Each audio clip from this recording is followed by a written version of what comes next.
Hello friends, demand and recovery का आज का ये हमारा second session lecture number 2 friends. Last lecture में हमने 3 सेक्शन डिस्कस किए, section 76, 77, 78।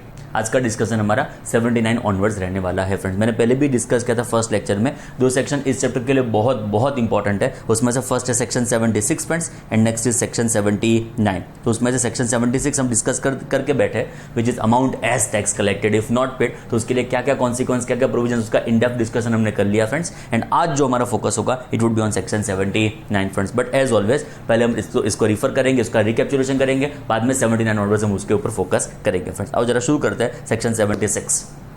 Tax collected but not paid, but actually ये टैक्स है ही नहीं फ्रेंड्स। देखो 2 चीज होगी। नंबर 1, आपने फ्रेंड्स एग्जम्प्ट सप्लाई के ऊपर बरोबर समझने का ट्राई करो। आपने एग्जम्प्ट सप्लाई के ऊपर जो अमाउंट कलेक्ट की है, it is not tax. Why it is not tax? Because what is tax? It is amount which is levied by authority of law can only term to be tax. तो friends आपने outward supply किया, exempt supply था, जो भी amount आपने collect की वो tax नहीं है, वो टैक्स नहीं है। तो क्या है? It is amount as tax, जो गवर्नमेंट को पे करने की रिक्वायरमेंट आने वाली है। तो फ्रेंड्स सबसेक्शन 1 कहता है कब उसको पे करो, लॉ कहता है इमीडिएटली फोर्थविथ, आज क्या, जब भी के अभी उसको पे करने की रिक्वायरमेंट आने वाली है। ओके फ्रेंड्स, यहां पे ऐसा भी पॉसिबल है, जो भी मैंने डिस्कस किया था, कि आपका टैक्सेबल सप्लाई भी हो सकता है, उसमें भी आप अमाउंट एज टैक्स कलेक्ट कर सकते हो। कैसे? एग्जांपल के तौर पे आपका एप्लीकेबल रेट 18% था, आपने कलेक्ट कितना किया? 28, पता चला। तो उसमें से 18 क्या हो गया? टैक्स, 10 क्या हो गया? Amount as tax. तो ये आपका सप्लाई टैक्सेबल भी हो सकता है, एग्जम्प्ट भी हो सकता है। जो भी आपने कलेक्ट किया रेसिपिएंट से, जो भी आपने कलेक्ट किया कस्टमर से, वो क्या हो गया? अमाउंट एज टैक्स, जो गवर्नमेंट को अभी क्या फोर्थविथ पे करने की रिक्वायरमेंट आने वाली है। जो फ्रेंड्स आप सामने से नहीं पे करते हो तो डिपार्टमेंट आपको शो कॉज नोटिस भेजेगा।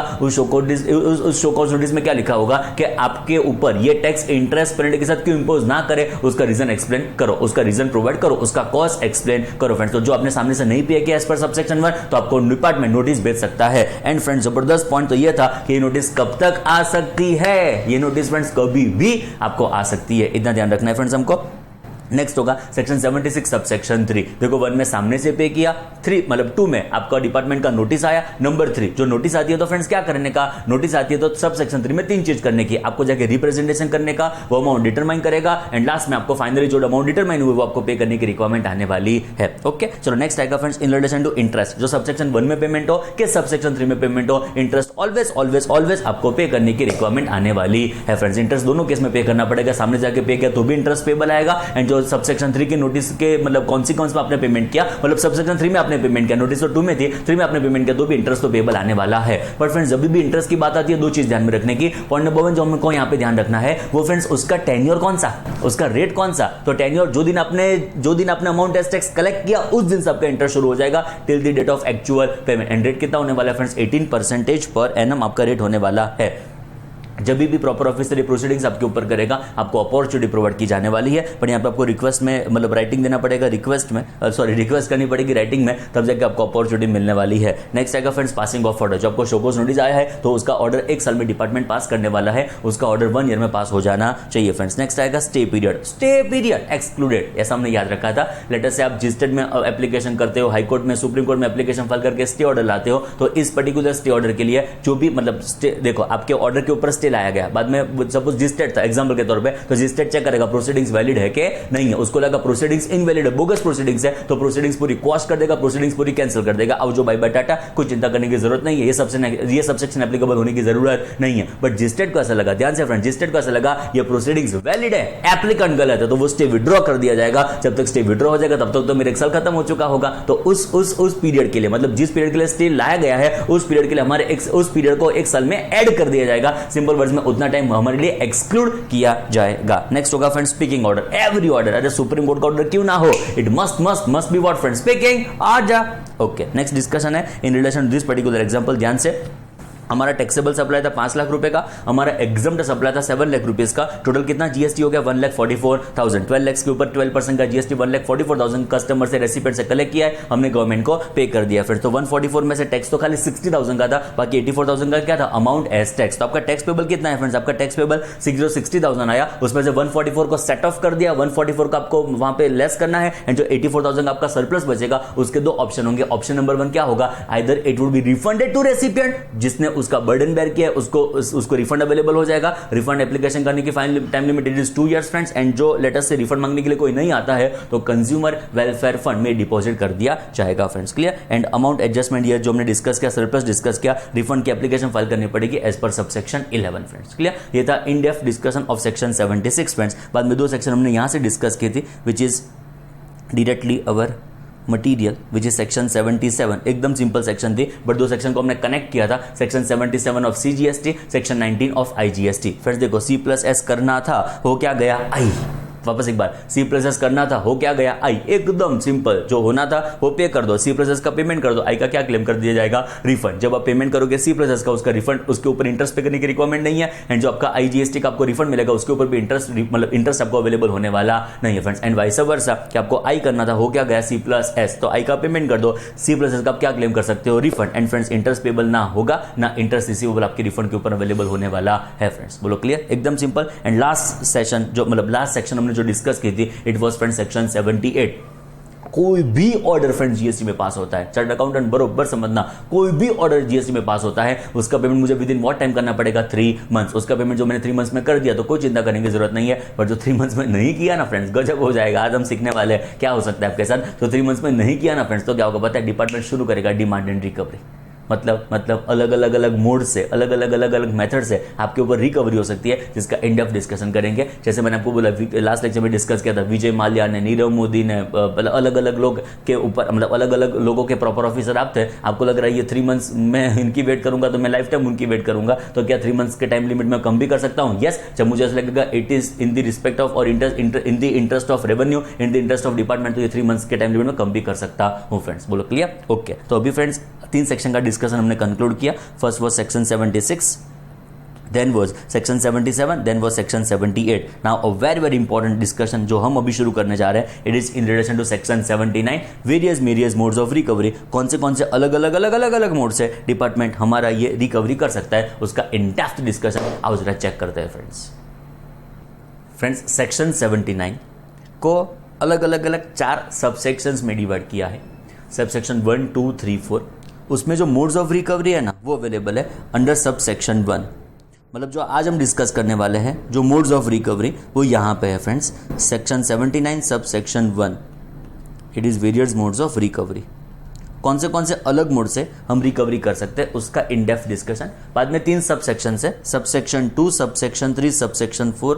अरे बाप रे बाप, गजब इंटरेस्टिंग है फ्रेंड्स। आप फिदा हो जाओगे इस सब सेक्शंस के ऊपर, इतनी जोरदार सेक्शंस है जिसका डिस्कशन हम इस लेक्चर में करेंगे सेकंड फेज में। बट अभी हमारा फोकस मोड्स ऑफ रिकवरी के ऊपर है। अलग क्लॉजेस है फ्रेंड्स। देखो sub section 1 will be different modes of recovery, उसमें अलग क्लॉज है। जैसे clause A, clause B, clause C, clause D, clause E, clause F. मतलब इफेक्टिवली चेक करने के लिए जाओ तो हमारे पास friends 6 modes of recovery available है, जिसके थ्रू डिपार्टमेंट क्या कर सकता है, हमारे पास रिकवरी, हमसे रिकवरी कर सकता है डिफरेंट 6 मोड से। हर एक को मैं अभी पहले एक्सप्लेन कर देता हूं फ्रेंड्स, बाद में इन डेप्थ उसका रीडिंग करेंगे, बाद में हमारा डायरेक्ट का रीडिंग होगा। ऐसे इस 3 फेज में उसको हम डिवाइड करेंगे फ्रेंड्स। क्लियर। फर्स्ट मैं एक्सप्लेनेशन आपको प्रोवाइड करूंगा क्लॉजेस वाइज। चलो क्लॉज ए, कौन से मोड से आपकी रिकवरी हो सकती है फ्रेंड्स। देखो क्लॉज ए, क्लॉज बी थोड़ा सिमिलर पैटर्न में है। अभी देखो फ्रेंड्स बराबर समझना, जोरदार आपके साथ कुछ होने जा रहा है फ्रेंड्स। देखो हुआ है ऐसा, मैं डिपार्टमेंट, आप डिफॉल्टर, कोई भी ऑर्डर के विद इन 3 months फ्रेंड्स आपको पैसा पे करने की रिक्वायरमेंट आने वाली है। ऑर्डर के 3 months में आपको पेमेंट करना पड़ेगा। अभी देखो क्या हुआ फ्रेंड्स, मैं डिपार्टमेंट, आप डिफॉल्टर, कोई सिचुएशन में आप अपील में थे, कोई पर्टिकुलर मैटर में, वो कोई पर्टिकुलर केस में फ्रेंड्स आप अपील में थे। तो अपील के लिए आपने क्या किया था, प्री डिपॉजिट जो मेरे पास होगा, डिपार्टमेंट के पास होगा ना फ्रेंड्स, वो प्री डिपॉजिट, डिपार्टमेंट मतलब गवर्नमेंट के पास ये प्री डिपॉजिट होगा। केस आप जीत गए, मतलब प्री डिपॉजिट मुझे आपको वापस करना है इंटरेस्ट के साथ। अपील एंड डिवीजन, ए मेरे चार्टर्ड अकाउंटेंट याद है ना, अपील एंड डिवीजन, मुझे पूरा प्री डिपॉजिट आपको वापस करना पड़ेगा अलॉन्ग विद इंटरेस्ट। जो दिन आपने पे किया होगा ना ये पैसा, एंड जब तक मैं आपको रिफंड करूंगा उस पीरियड का आपको इंटरेस्ट मिलने वाला है 9% पर एनम। डिस्कशन हो चुका है अपील डिवीजन, मेरे चार्टर्ड अकाउंटेंट बरोबर। फ्रेंड्स देखो अभी मुझे ये पैसा आपको कोई मैटर में वापस देना है, कोई मैटर में आप टैक्स का पेमेंट नहीं कर रहे हो, बरोबर समझना। हाँ फ्रेंड्स, कोई मैटर में आप टैक्स का पेमेंट मुझे नहीं कर रहे हो, 3 months हो चुके हैं तभी भी आपने मुझे टैक्स का पेमेंट नहीं किया। कोई मैटर में, अलग मैटर में, कोई अलग ईयर होगा, कोई अलग पीरियड होगा, कोई अलग मैटर होगी जिसमें आप केस जीत गए, जिसमें ये पैसा मुझे आपको वापस करना है। ये पैसा I am owing to you, this money of pre deposit I am owing to you, and on some matter जिसके ऊपर 3 मंथ्स बियॉन्ड चले गए हैं वो आप मुझे ओ करते हो, तो क्या होगा? जो ये पैसा आपने मुझे नहीं दिया ना, तो जो मैं आपको ओ करता हूं, मेरे चार्टर्ड अकाउंटेंट बरोबर समझो, जो मैं आपको ओ करता हूं उसमें से, जो मैं आपको ओ करता हूं उसमें से, बोला आगे आंसर क्या आएगा पता चल गया, जो मैं आपको ओ करता हूं उसमें से ये पैसा डिडक्ट कर दूंगा, जो बैलेंस बचेगा तो आपको वापस कर दूंगा। सपोज एग्जांपल के तौर पे आपको मुझे आप मुझे 100 रुपए देने के लिए लायबल थे, जो आप मुझे नहीं पे कर रहे हो, आप मुझे 100 रुपए देने के लिए लायबल थे, जो आप मुझे नहीं पे कर रहे हो, एंड मुझे आपको प्री डिपॉजिट वाला पैसा कौन सा वापस देना है? एग्जांपल के तौर पे 70 रुपीज मुझे आपके वापस करने हैं, एग्जांपल के तौर पे चलो ज्यादा पैसे मुझे वापस करना है, एग्जांपल के तौर पे 500 रुपए मुझे वापस करना है, आपको मुझे कितने देने हैं 100, मुझे आपको कितने देने हैं 500, तो मैं क्या करूंगा इस 500 में से ये 100 को डिडक्ट कर दूंगा, रिमेनिंग 400 आपको अवेलेबल कर दूंगा। बोलो वहीवट हो गया एकदम परफेक्ट। का मतलब फर्स्ट मोड ऑफ रिकवरी कौन सी, कैसे ही रिकवर किया जाएगा? पॉइंट नंबर 1, जो आपका पैसा मेरे पास है, मैं होल्ड करता हूं, जो मैं आपको ओ करता हूं उसमें से पैसा डिडक्ट कर दूंगा। मतलब फर्स्ट एंड फॉरमोस्ट मैं क्या करूंगा, आपका जो पैसा मेरे पास होगा उसमें से रिकवरी करने का ट्राई करूंगा, जो आपका पैसा मेरे पास पड़ा होगा उसमें से रिकवरी करने का ट्राई करूंगा। चलो नंबर 2, ये तो फ्रेंड्स जीएसटी की बात हुई। और कोई भी, ये प्री डिपॉजिट खाली का एग्जांपल है फ्रेंड्स, ऐसा कोई भी मोड में जो आपका पैसा मेरे पास पड़ा हो, जो मेरे कंट्रोल में हो, एग्जांपल के तौर पे दूसरा एग्जांपल कंसीडर कर दो, सर्च एंड सीजर हुआ था, उसमें से बहुत सारा कैश आपके घर से अवेलेबल था, आपके घर पे ऊपर मिला था, तो वो पैसा मेरे पास अवेलेबल था, वो पैसा मेरे पास अवेलेबल था, उसका प्रोसीडिंग चार्ज खत्म हो चुका था एंड वो पैसा मुझे आपको वापस करना था। समझे? प्रोसीडिंग सर्च एंड सीजर का खत्म हो चुका था एंड ये पैसा कोई ऐसा मुझे खास काम का नहीं था, प्रोसीडिंग्स के लिए भी रेलेवेंट नहीं था, ये पैसा मुझे आपको वापस करना था। एंड कोई सिचुएशन में आप ये ऑर्डर का कॉन्सिक्वेंस फुलफिल नहीं करते हुए मुझे रीपेमेंट, मतलब ये टैक्स का पेमेंट नहीं करते हो, तो जो पैसा मुझे आपको वापस करना है उसमें से मैं रिकवरी कर लूंगा। आई थिंक पता चला फ्रेंड्स आपको, क्लियर? तो फर्स्ट एंड फॉरमोस्ट जो पैसा आपका मेरे पास अवेलेबल है मैं उसमें से रिकवरी करने का ट्राई करूंगा। तो फर्स्ट, जो पैसा मैं आपको ओ करता हूं वो मैं आपको नहीं पे करूंगा एंड उसमें से मैं रिकवरी करूंगा। आई थिंक पता चला फ्रेंड्स। सेकंड, बाद में पढ़ता हूं, पहले सेकंड, आपके कोई गुड्स जो मेरे पास पड़े हैं, समझना बरोबर, आपके कोई गुड्स जो मेरे पास पड़े हैं जो मुझे आपको वापस करना है। अल्टीमेटली आपके गुड्स है फ्रेंड्स, सीजर हुआ था, कॉन्फिस्केशन नहीं था, आपके कोई गुड्स जो मेरे पास पड़े थे जो मुझे अल्टीमेटली प्रोसीडिंग्स के बाद आपको वापस करना है। एंड जो आप ऑर्डर के कॉन्सिक्वेंस में पेमेंट 3 मंथ्स में नहीं करते हो, तो मैं क्या करूंगा, जो आपके गुड्स मेरे पास पड़े थे उसको मैं सेल कर दूंगा, उस सेल में से मैं पैसा रिकवर कर लूंगा एंड वो पैसा आपको नहीं दूंगा, उसमें से जो आप मुझे ओ करते हो ऑर्डर के कॉन्सिक्वेंस में आपको जो मुझे पे करना है उसमें से इसके सामने सेट ऑफ कर दूंगा। मतलब मुझे क्या समझाना है, पहले 2 मोड कैसे है बताएं, जो मेरे पास ही है आपका पैसा, जो मेरे पास ही है आपका गुड्स, उसमें से मैं रिकवरी करने का ट्राई करूंगा, बाद में आपके पास पहुंचूंगा। आप समझे मेरा एंगल क्या है फ्रेंड्स? जो आपका पैसा, जो आपका गुड्स मेरे पास अवेलेबल है ना फ्रेंड्स, मैं उसमें से रिकवरी करने का ट्राई करूंगा, ना हो सका तो थर्ड स्टेप में आपके पास आऊंगा। जो हमारे पास 6 मोड्स ऑफ रिकवरी है उसमें से पहले 2 मोड्स ऑफ रिकवरी मेरे पैसे, मतलब आपका पैसा जो मेरे पास है, आपके गुड्स जो मेरे पास है, उसके ऊपर फोकस करता है। मेरे चार्टर्ड अकाउंटेंट पता चला ना? मैं वापस रिपीट कर दूं, पहले सेकंड पॉइंट, जो गुड्स आपके मेरे पास थे, मेरे कंट्रोल में थे, उसको मैं सेल करूंगा एंड सेल में से जो पैसा आएगा उसमें से आपका ड्यू में रिकवर कर लूंगा। क्लियर? इतना आई थिंक पता चल गया। आपका पैसा जो मेरे पास है उसमें से रिकवरी करूंगा, आपके जो गुड्स मेरे पास है उसको सेल करके रिकवरी करूंगा। 2 पॉइंट हुए। अभी गजब पॉइंट, गजब है, आहा गजब पॉइंट। फ्रेंड्स, इनकम टैक्स में आपका कोई रिफंड बनता था, बरोबर समझने का ट्राई करो। इनकम टैक्स में आपका कोई रिफंड बनता था, तो मैं प्रॉपर ऑफिसर जो आपकी रिकवरी करने के लिए प्रोसीडिंग शुरू करता है, वो इनकम टैक्स ऑफिसर को बोलेगा, ए income tax officer, no refund, no refund, money money money money, no money no money. पता चला जो मैं कहना चाहता हूं? इनकम टैक्स ऑफिसर जो आपको पैसा वापस करने वाला था ना, आपको रिफंड देने वाला था, वो आपका रिफंड मैं रुकवा दूंगा एंड वो पैसा मेरे टुवर्ड्स डाइवर्ट करवा दूंगा, उसमें से रिकवरी करने का ट्राई करूंगा। मतलब 2 पॉइंट, एक क्लॉज में 2 पॉइंट। आपका पैसा जो मेरे पास पड़ा है उसमें से रिकवरी करने का ट्राई करूंगा, आपका पैसा कोई अदर डिपार्टमेंट के ऑफिसर के पास पड़ा है जिसको बोलेंगे स्पेसिफाइड ऑफिसर। मेरे चार्टर्ड अकाउंटेंट बरोबर समझो, उसको बोलेंगे स्पेसिफाइड ऑफिसर। तो जो स्पेसिफाइड ऑफिसर जो अदर एक्ट में होगा, अदर प्रोविजंस में होगा, अदर लॉ में होगा, उसको मैं रोकूंगा, ना ना इसको पैसे मत पे कर, मुझे पैसे दे दे, मुझे पैसे दे दे, मुझे पैसे दे दे। आई थिंक पता चला फ्रेंड्स। तो ए पॉइंट में 2 चीज, जो आपका पैसा मेरे पास पड़ा है उसमें से रिकवरी करूंगा, आपका पैसा जो स्पेसिफाइड ऑफिसर के पास अवेलेबल है, स्पेसिफाइड ऑफिसर पैसा आपको ओ करता है, उसमें से मैं रिकवरी करने का ट्राई करूंगा। बी क्लॉज, वापस एक बार 2 पॉइंट, जो आपके गुड्स मेरे पास पड़े थे उसको मैं सेल करके उसमें से रिकवरी करने का ट्राई करूंगा। सपोज इनकम टैक्स डिपार्टमेंट ने आपके वहां पे सीजर किया था, सपोज इनकम टैक्स डिपार्टमेंट में आपके पास गुड्स अवेलेबल है, इनकम टैक्स डिपार्टमेंट में आपके गुड्स अवेलेबल है, तो इनकम टैक्स डिपार्टमेंट के स्पेसिफाइड ऑफिसर को बोलूंगा, ए मेरे स्पेसिफाइड ऑफिसर मत उसको तू वापस कर, उसको बेच दे, पैसे रिकवर कर दे एंड वो पैसे मुझे दे दे, बिकॉज मैं इनसे कुछ ओ करता हूं, आप मुझे कुछ पे करने के लिए लायबल थे, सो मैं जो स्पेसिफाइड ऑफिसर थे उसके पास आपके जो गुड्स थे उसको सेल करवा के उसमें से रिकवरी करने का ट्राई करूंगा। बोलो क्लियर? 6 पॉइंट है, 2 खत्म हुए। मैं रिपीट करता हूं, जितना मैक्सिमम सुनोगे ना फ्रेंड्स उतना बार मैक्सिमम फायदा होगा। क्लियर? एंड धीरे धीरे पची आपको बोलने का ट्राई करना है। अभी आप मुझे सुन रहे हो फ्रेंड्स, बरोबर? चलो point number 1, clause A 17 subsection 1 is different modes of recovery, subsection 2, subsection 3, subsection 4 बहुत इंटरेस्टिंग क्लॉजेज है जिसको टाइम टू टाइम हम डिस्कस करेंगे फ्रेंड्स। सबसेक्शन 1 क्लॉज ए, जो आपका पैसा मेरे पास पड़ा है उसमें से रिकवर करूंगा, जो आपका पैसा स्पेसिफाइड ऑफिसर के पास अवेलेबल है उसमें से रिकवरी होगी। क्लॉज बी, जो आपका पैसा जो आपके गुड्स मेरे पास अवेलेबल है, सीज किए होंगे कोई भी मैनर में मेरे पास अवेलेबल हुए, तो आपके जो गुड्स मेरे पास अवेलेबल है उसको मैं सेल करके उसमें से मैं रिकवरी करने का ट्राई करूंगा। एंड आपके गुड्स जो कोई स्पेसिफाइड ऑफिसर के पास अवेलेबल होंगे तो स्पेसिफाइड ऑफिसर को रिक्वेस्ट करूंगा, वापस मत कर, तू उसको बेच दे, ये गुड्स मुझे बेच के मुझे जो भी पैसा है वो तू मुझे ट्रांसफर कर दे।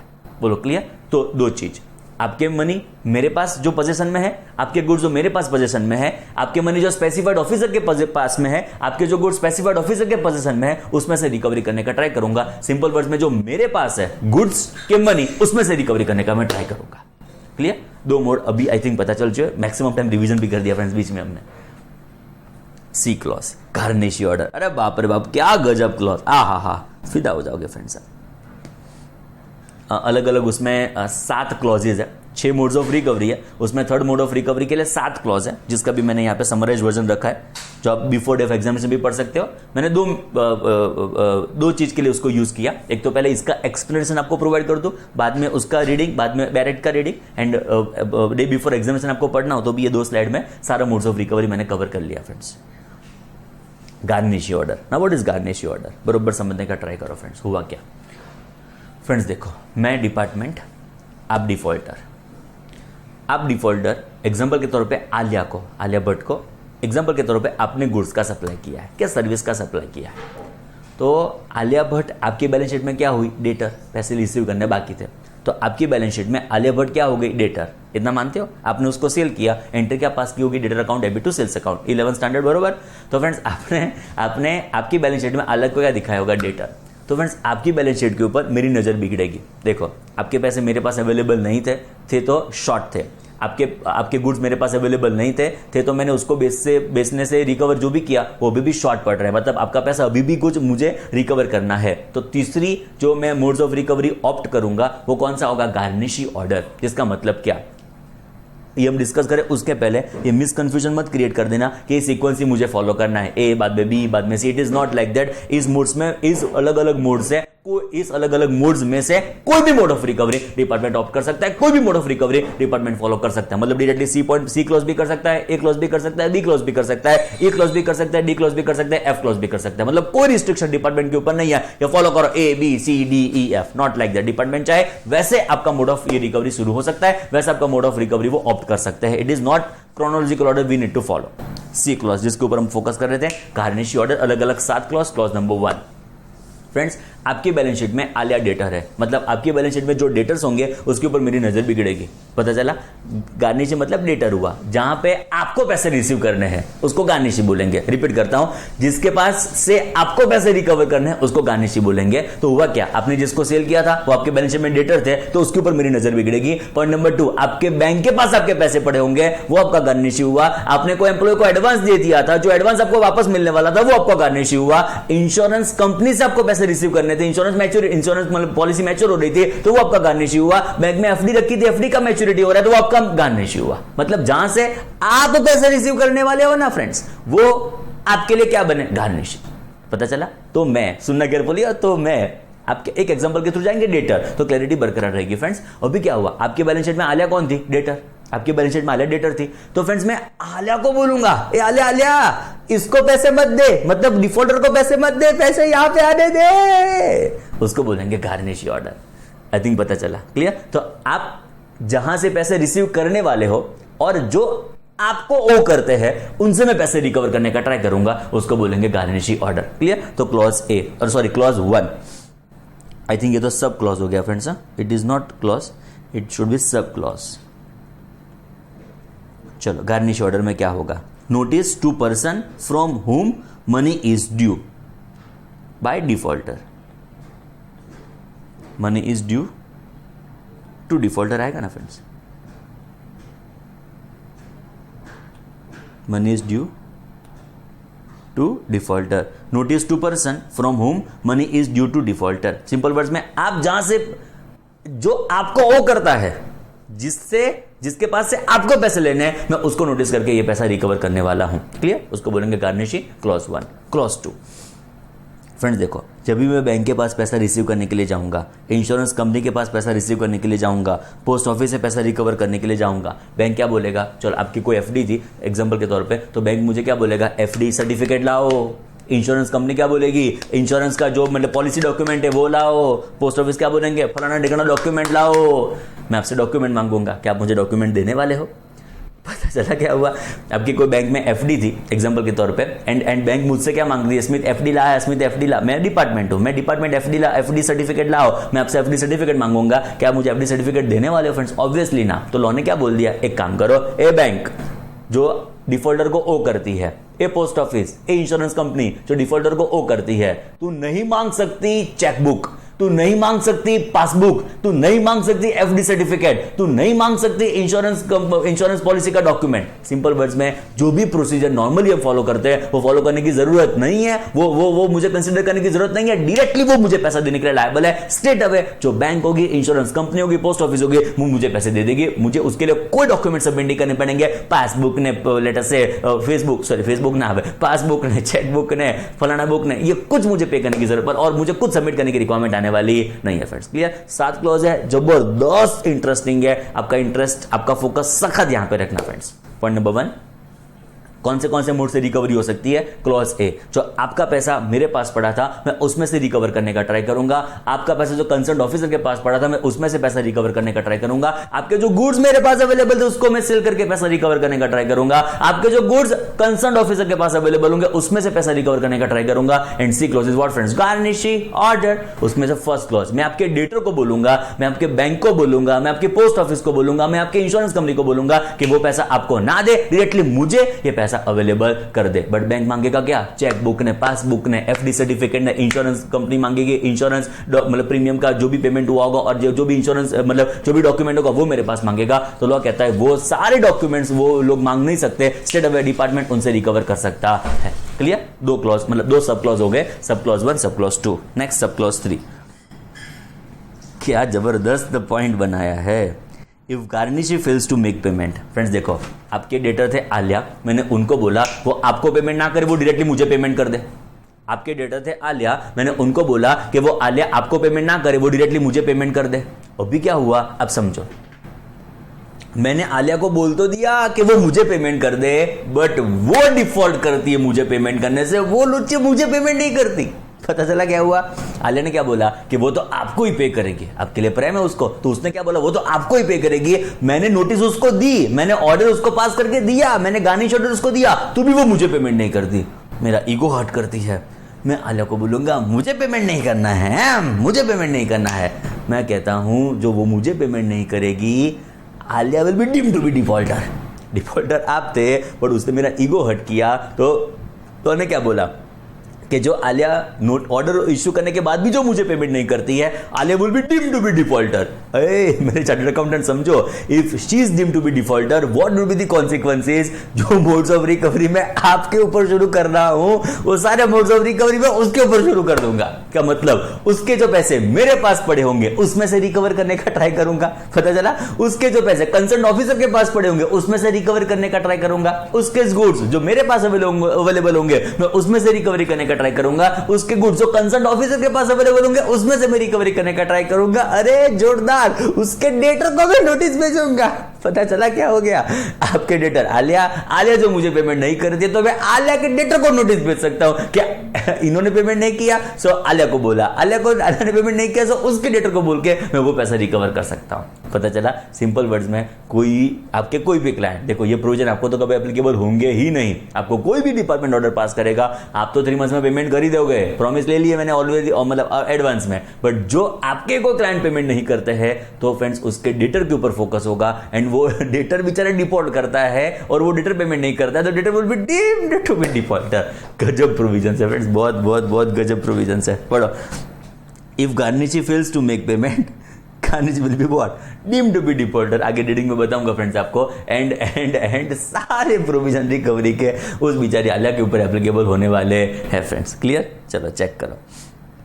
नेक्स्ट, जब भी मैंने आलिया को नोटिस भेजी होगी, समझना फ्रेंड्स जोरदार पॉइंट है, जब सिंपल पॉइंट है फ्रेंड्स, जब भी मैंने आलिया को नोटिस भेजी होगी, आलिया को जो मैंने नोटिस भेजी फ्रेंड्स वो क्या थी कि वो मुझे पेमेंट कर दे 3 मंथ्स में, वो मुझे पेमेंट करे 1 लाख रुपए का, बट मुझे आपसे रिकवर हो गया है पैसा, एग्जांपल के तौर पे 70,000 रुपीज आपसे रिकवर हो गया, तो वापस भी मैं 1 लाख रुपए नहीं लेने वाला हूं, तो उसकी नोटिस को मैं अमेंड करके बोलूंगा 30,000 रुपीज का पेमेंट कर दे। एक्चुअली वो 3 मंथ्स के बाद मुझे पेमेंट करने वाली थी, मैं उसको ऐसा बोल सकता हूँ कि 4 मंथ्स में पेमेंट करेगी तो चलेगा। सिंपल वर्ड्स में जो भी मैंने उसको नोटिस इशू किया ना फ्रेंड्स, उसमें मैं चेंजेस कर सकता हूँ, उसको मैं अमेंड कर सकता हूँ। एग्जांपल के तौर पर मैंने उसको नोटिस भेज दी और पूरा पैसा आपने मुझे दे दिया, कोई भी मोड से मैंने रिकवर कर लिया, तो फिर उसकी नोटिस को मैं कैंसिल कर दूंगा। इन शॉर्ट, मेरी नोटिस जो मैंने डेटर के ऊपर इश्यू की है, जो गार्निशी के ऊपर इश्यू की है, वो मैं कैंसिल, रिवॉक, अमेंड कुछ भी कर सकता हूं, कोई चिंता करने की जरूरत नहीं है। तो notice can be amended, revoke at any time, कोई भी समय पे ये नोटिस को मैं अमेंड कर सकते हैं, नोटिस को कैंसिल भी कर सकते हैं, चिंता करने की जरूरत नहीं है फ्रेंड्स। क्लियर। नेक्स्ट,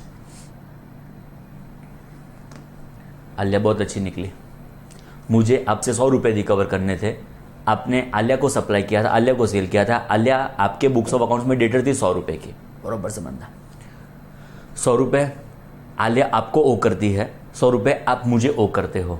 मैंने आलिया को बोला आलिया 100 रुपया 100 रुपया, उसने बोला ठीक है स्मिथ ले ले 100 रुपया, तो आलिया ने डिपार्टमेंट को 100 रुपए दे दिए। अभी सुनना केयरफुली, अभी आप आलिया को कहते हो आलिया 100 रुपया 100 रुपया, क्या आलिया आपको 100 रुपये देने के लिए लायबल है? आपके बिहाफ पे आपने जो मेरे साथ डिफॉल्ट किया था उसके लिए आलिया ने मुझे पेमेंट कर दिया। आप समझ रहे हो, आपने जो डिफॉल्ट मेरे पास किया उसके लिए आलिया ने मुझे पेमेंट कर दिया, आपके डेटर ने मुझे पेमेंट कर दिया। अभी आप समझो आलिया वापस आपको वो पेमेंट करने के लिए लायबल है? कैसे पेमेंट करने के लायबल हो? उसने मुझे तो पेमेंट कर दिया है। तो उन्होंने वही बोला कि आलिया जो गवर्नमेंट को पेमेंट करती है it is deemed payment to defaulter. वो समझ लेने का कि डिफॉल्टर को पेमेंट हो चुका है, तो आप वापस एक बार आलिया के ऊपर कॉन्ट्रैक्ट एक्ट के हिसाब से और कोई एक्ट के हिसाब से आप उसको स्यू नहीं कर सकते कि तूने मुझे पेमेंट क्यों नहीं किया, ये डिपार्टमेंट को पेमेंट क्यों किया। आप तो क्या बोलोगे, आपने थोड़ी बोला था डिपार्टमेंट को पेमेंट कर। पता चला जब आप आलिया के पास जाओगे, आलिया तो क्या बोलेगी कि मैंने तो डिपार्टमेंट को पेमेंट कर दिया है। ओके, तो आप क्या बोलोगे, आपने थोड़ी बोला था डिपार्टमेंट को पेमेंट करो। पता चला, तो कॉन्ट्रैक्ट में उसको स्यू ना कर पाओ, उसके लिए लॉ ने क्या बोला कि जो आलिया गवर्नमेंट को पेमेंट करेगी it is deemed payment to defaulter. आपका जो पेमेंट मतलब आप रिसीव करने वाले थे उससे अभी रिसीव कर पाएंगे नहीं। फ्रेंड्स चेक करो, payment to government will be what, deemed payment to defaulter. Alia जो भी मुझे पेमेंट करेगी वो आपको पेमेंट हो गया ऐसा मान लिया जाएगा, ऐसे डीमिंग फिक्शन लॉ ने इंपोज कर दिया है फ्रेंड्स। नेक्स्ट, ये भी बहुत इंटरेस्टिंग है फ्रेंड्स। अभी देखो हुआ क्या, मैंने आलिया को नोटिस भेजी कि आलिया चल बेटा 100 रुपया ला। आप आलिया से ओ करते थे 100 रुपया, आलिया आपके लिए डेटर थी, तो मैंने आलिया को बोला आलिया 100 रुपया 100 रुपया। आलिया ने बोला मिल जाएगा। 100 रुपये उसने मुझे देने वाली थी, 100 रुपये वो मुझे देने वाली थी, मैंने उसको ऑर्डर इश्यू करके दे दिया है। आलिया 100 रुपया 100 रुपया, उसने बोला मिल जाएगा चिंता ना कर। अभी क्या हुआ, आप आलिया के पास जाते हो, उसको इमोशनल ब्लैकमेल करते हो कि आलिया जब तू मार्केट में फर्स्ट टाइम आई थी गुड्स सप्लाई करने के लिए तब कोई भी तुझे गुड्स नहीं दे रहा था, तब आपने उसको गुड्स दिया। आपने आलिया को इमोशनल ब्लैकमेल किया कि आलिया बता तेरी शादी में हाईएस्ट कंट्रीब्यूशन किसका था, आपका था। आपने ऐसा उसको कन्विंस किया। आपने बोला आलिया याद कर कितनी तकलीफ पड़ी थी तुझे तेरे शादी में, कौन हेल्प करने के लिए आया था। आलिया ने बोला हाँ आप हेल्प करने के लिए आए थे। आपने बहुत इमोशनल अत्याचार किया। आपने आलिया को बोला आलिया तेरे बच्चे को ये कोई मतलब स्कूल में एडमिशन नहीं मिल रहा था, किसने एडमिशन दिलाया। आलिया ने बोला आपने एडमिशन दिलाया। एकदम इमोशनल अत्याचार कर दिया, एकदम इमोशनल उसको आपने कन्विंस कर दिया। आपने बोला आलिया तेरी हर एक तकलीफ में मैं अवेलेबल था। आपने ऐसा बोला तेरी हर एक तकलीफ में मैं अवेलेबल था, जब पेमेंट करने की बात है तब स्मिथ को तू पेमेंट करने जा रही, डिपार्टमेंट को तू पेमेंट करने जा रही है। कहाँ गया हमारा प्यार, कहाँ गया हमारा रिलेशन, क्या गया हमारा ये पता चला जो मैं कहना चाहता हूँ। तो आपने कन्विंस कर दिया आलिया को कि स्मिथ को पेमेंट ना कर, तू मुझे पेमेंट कर दे। आलिया कन्विंस हो गई, इमोशनल फूल है वो। तो आलिया कन्विंस हो गई, तो आलिया ने आपको पेमेंट कर दिया। बरोबर समझना, मैंने नोटिस दी आलिया को कि आलिया तू मुझे पेमेंट कर। 1 महीने के बाद आलिया मुझे एग्जैक्ट 1 महीने के बाद पेमेंट करने वाली थी। उस 1 महीने में आपने पता नहीं क्या उसके ऊपर जादू कर दिया, आलिया ने आपको पेमेंट कर दिया। तो मैं तो देखता ही रह गया, मुझे जो पैसे रिकवर करने थे वो आलिया आपको दे देती है। अभी ऑब्वियसली आपसे रिकवर ना हो सका तो ही मैं आलिया के पास गया होऊंगा ना।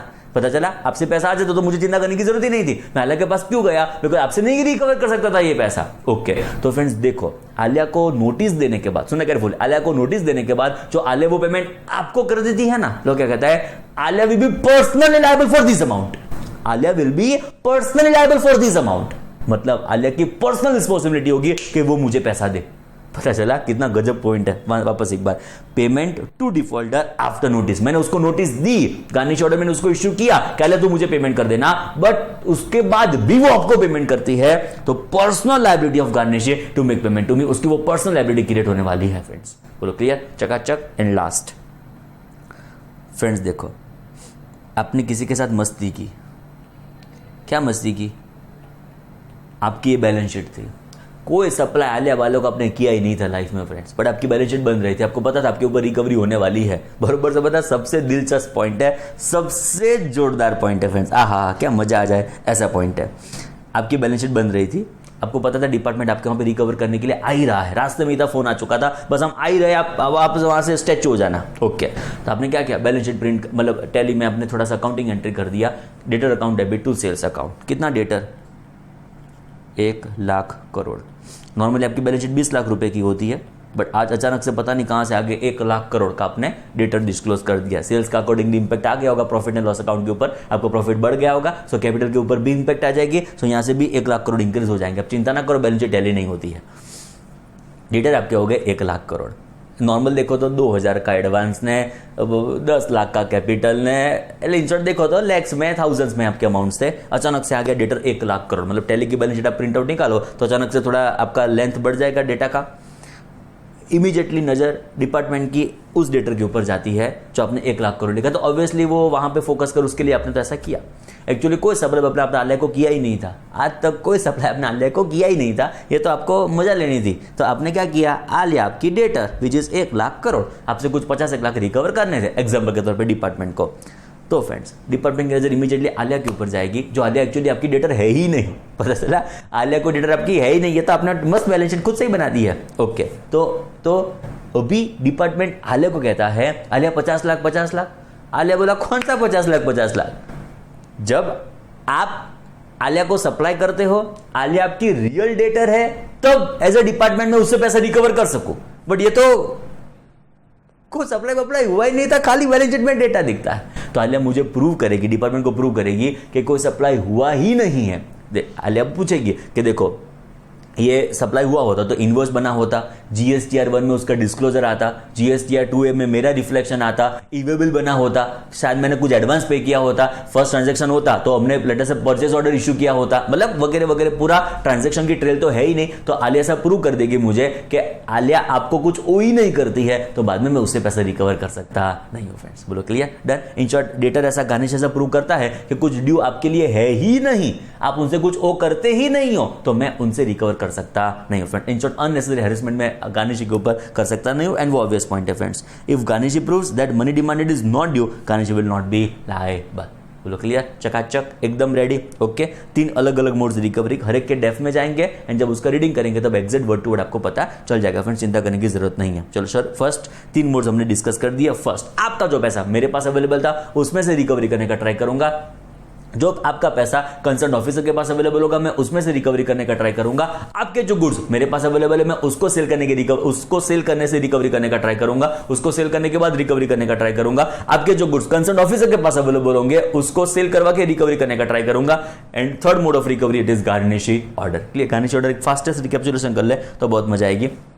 आपके गार्निशी को, आपके डेटर को, जिसको आपने एडवांस दिया होगा, उस एम्प्लॉय को, उस पर्टिकुलर सप्लायर को, कोई भी पर्सन को आपने एडवांस दिया होगा, जो आपको पैसा ड्यू करता है, जो आपको पैसा ओ करता है, उससे मैं ये पैसा रिकवर कर सकता हूं। जो आपने मुझे डिफॉल्ट किया है वो मैं उनसे रिकवर कर सकता हूं। नेक्स्ट नंबर 2 आएगा, बैंक होगा, इंश्योरेंस कंपनी होगा, पोस्ट ऑफिस होगा, तो मैं उनको उनके ऊपर चेक बुक ने, पासबुक ने, आप समझ गए, फेसबुक ने, ये सब मतलब उनको सबमिट करने के लिए मैं लायबल नहीं हूं as a department friends. And जो ये गाने से मुझे फेल हो जाता है टू मेक पेमेंट, तो he will be deemed to be defaulter, it will be deemed to be defaulter, उसके ऊपर सारे रिकवरी के प्रोविजंस एप्लीकेबल हो जाने वाले हैं। नेक्स्ट, जो भी मैंने नोटिस उनको इश्यू की है वो मैं रिवॉक, अमेंड कुछ भी कर सकता हूं मेरी मर्जी के हिसाब से। जो पेमेंट वो मुझे कर देगा तो आपको डीम पेमेंट माना जाएगा, आप वापस उनसे वो पैसा रिकवर कर सकते नहीं हो फ्रेंड्स। देखो, मैंने उनको नोटिस इश्यू किए, बाद में वो आपको पेमेंट कर देता है तो उसकी पर्सनल लायबिलिटी क्रिएट होगी। डेटर ऐसा प्रूव कर देता है कि ये पैसा वो आपको वो करते ही नहीं है, तो मैं उनसे रिकवरी कर सकता नहीं हूं फ्रेंड्स। आई थिंक होपफुली सब कुछ पता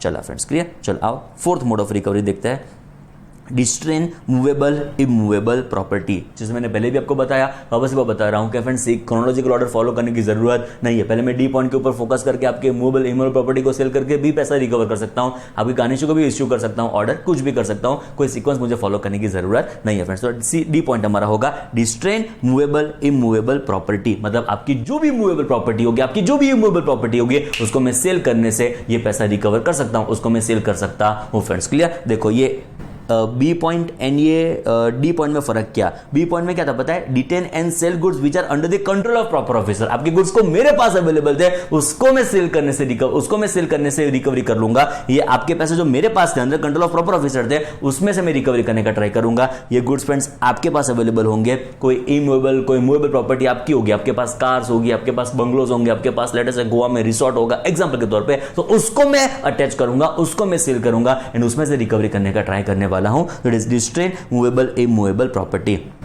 नेक्स्ट आएगा रिकवरी थ्रू डिस्ट्रिक्ट कलेक्टर। अभी फ्रेंड्स देखो क्या होगा, आप समझो, मैं अहमदाबाद का, आपकी कोई प्रॉपर्टी गोवा में है, मैं प्रॉपर ऑफिसर अहमदाबाद से बिलोंग करता हूं, आपकी कोई प्रॉपर्टी गोवा में है, अभी मैं गोवा जाऊंगा आपकी प्रॉपर्टी बेचने के लिए ना, तो मैं वहां की जो डिस्ट्रिक्ट कलेक्टर होंगे उनको मैं बोलूंगा कि मेरा डिफॉल्टर है, उनका ये पैसा मतलब उनका ये प्रॉपर्टी गोवा में है, उनको तुम बेच दो एंड उनको बेचने से पैसा मुझे वापस कर दो, क्लियर। तो उसके लिए टैक्स सर्टिफिकेट उसको मैं इश्यू करूंगा, जो टैक्स ड्यूज का सर्टिफिकेट होगा उसके बेसिस के ऊपर वो प्रॉपर्टी आपकी बेच देंगे एंड वो प्रॉपर्टी बेचने के बाद जो भी पैसा आएगा वो मुझे ट्रांसफर कर देंगे, मैं गवर्नमेंट का अकाउंट में डिपॉजिट कर दूंगा। मतलब ऑब्वियसली लेकिन मेरे पर्सनल अकाउंट में नहीं आने वाला है, गवर्नमेंट का अकाउंट में ये डिपॉजिट होने वाला है। मतलब जो डिस्ट्रिक्ट कलेक्टर होगा, अदर कोई स्टेट होगा, अदर कोई रीजन होगा जहां पे आपकी प्रॉपर्टी बिलोंग होती है, तो उसके थ्रू भी मैं ये आपकी प्रॉपर्टी सेल करवा के उसमें से पैसा रिकवर करवा के और ये आपके जो भी ड्यूज है उसमें से वो डिपॉजिट कर सकता हूं फ्रेंड्स। नेक्स्ट आएगा रिकवरी थ्रू मैजिस्ट्रेट।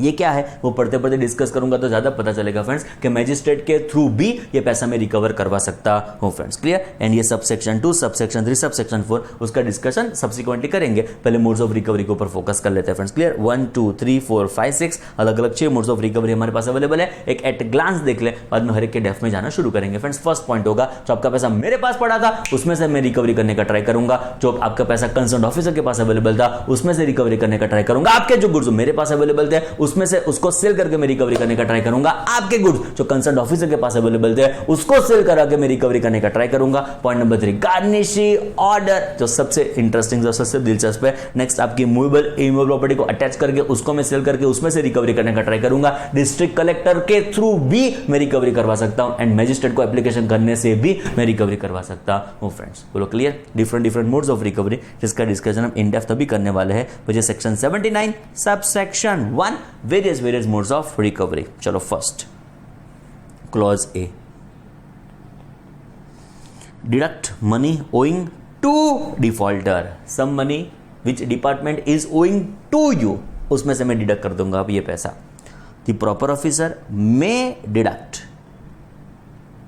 और may require any other specified officer to deduct the amount so payable, मतलब आई मे deduct or I may require any other specified officer to deduct the amount so payable from any money owing to such person. I am owing to you. Concerned officer is owing to you.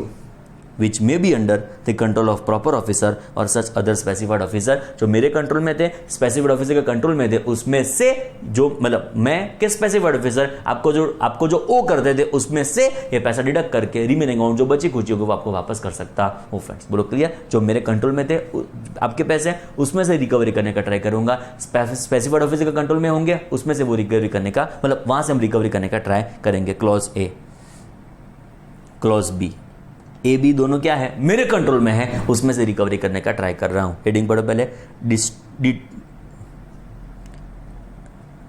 ये detain नहीं friends, it is detain. आगे क्या लिखा था? Detain था कि डिस्ट्रेन था? Detain, हाँ ये परफेक्ट वर्ड है, डिटेन। चलो आगे बढ़ते हैं। Detain and sell goods which are under the control of proper officer. आपके जो गुड्स मेरे पास पड़े होंगे उसको सेल करके मैं रिकवर करने का ट्राई करूंगा। आपके गुड्स जो कंसर्न ऑफिसर के पास अवेलेबल होंगे उसमें से मैं रिकवरी करने का ट्राई करूंगा। फ्रेंड्स ये तो चकाचक याद रहेगा, नहीं ए बी क्लॉज तो ज्यादा ही बोल दिया मैंने friends. The proper officer may recover और may require any other specified officer to recover the amount so payable by detaining and selling. Detaining मतलब attaching, selling any goods belonging to such person which are under the control of proper officer or such other specified officer. आपके goods मेरे control में थे, आपके goods specified officer के control में थे, scissor हुआ होगा, रास्ते में आपके गुड्स रोके गए होंगे एंड मेरे कंट्रोल में थे, उसको मैं सेल करके उसमें से ये पैसा रिकवर करने का ट्राई करूंगा फ्रेंड्स। सी क्लॉज, गजब, बहुत गजब। Garnishee order, in depth focus करना है friends. Clause 1, it should be right hand side friends. Clause 1, sorry clause C sub clause 1। The proper officer may by notice in writing, आलिया को मैं देने वाला हूं notice in writing, require any other person from whom money is due और may become due.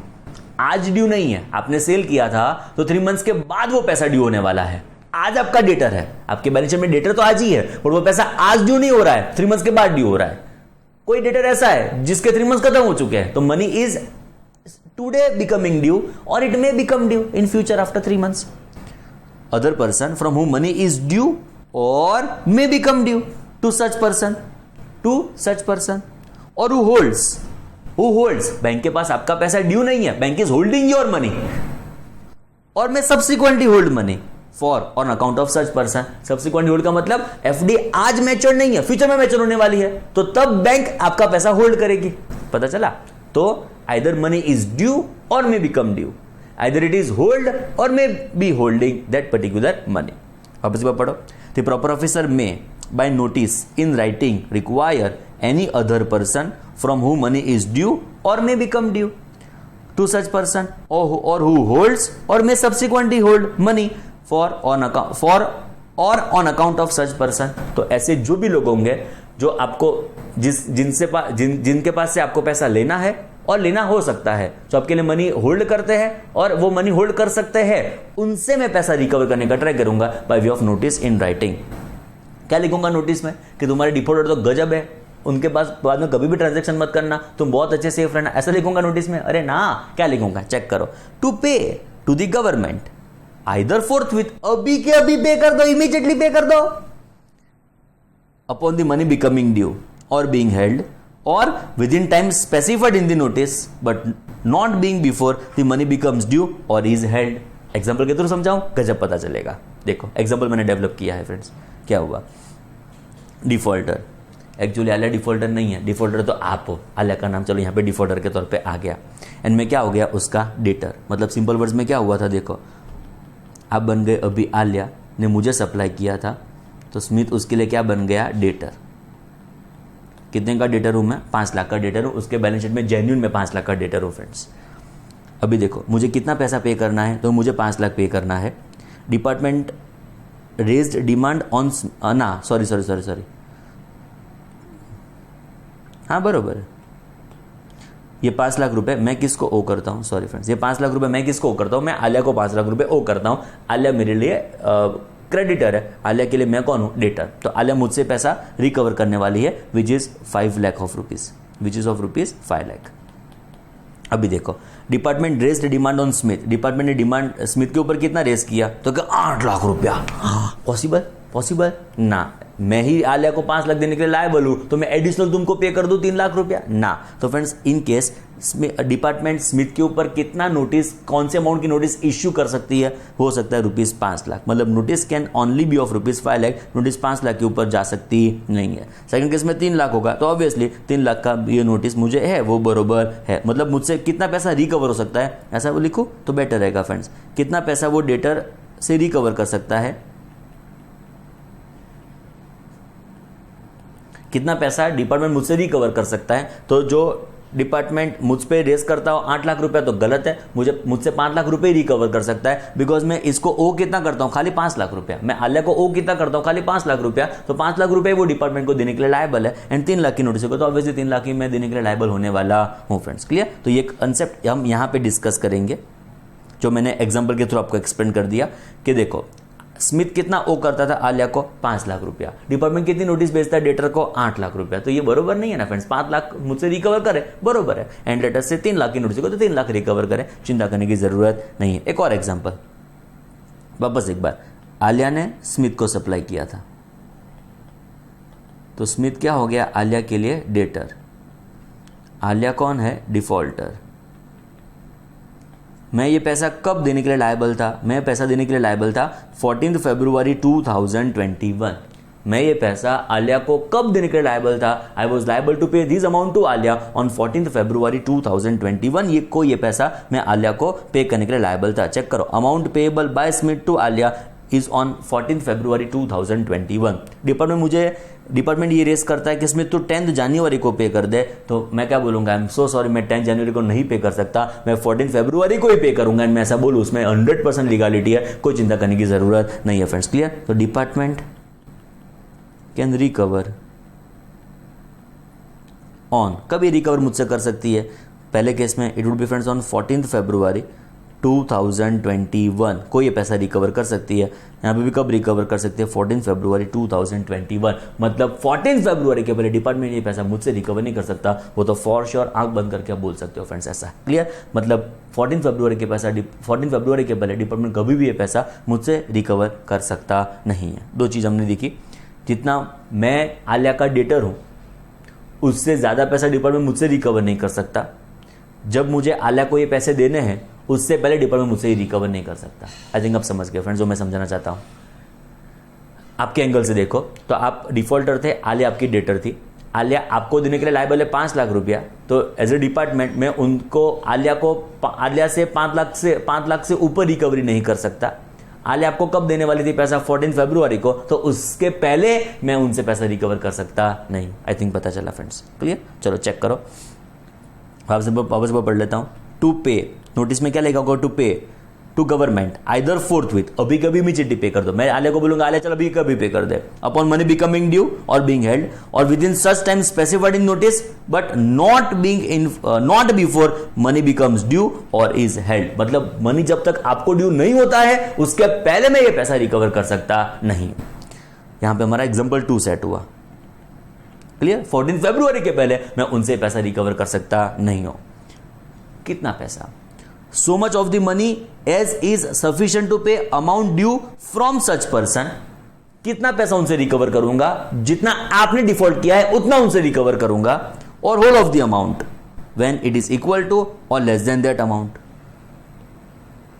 Logical तो पता चल गया कि आलिया आपको 5 लाख ओ करती है तो मैं 5 लाख से ऊपर उनसे रिकवर कर सकूंगा नहीं।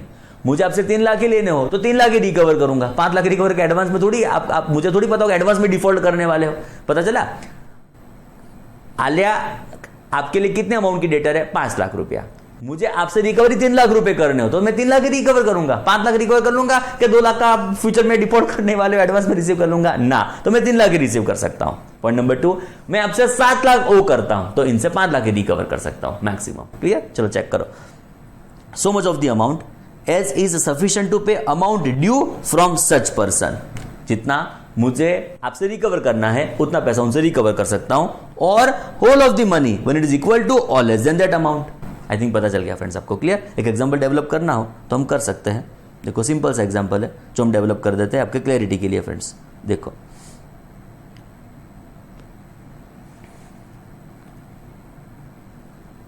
Money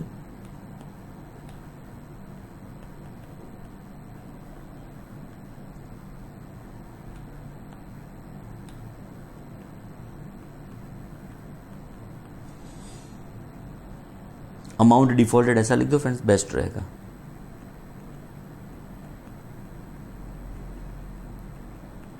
amount defaulted by defaulter, defaulter ने कितना अमाउंट डिफॉल्ट किया, सपोज केस 1 डिस्कस कर ले तो फ्रेंड्स 5 लाख का डिफॉल्ट किया। आपने कितना डिफॉल्ट किया, मुझे 5 लाख का डिफॉल्ट।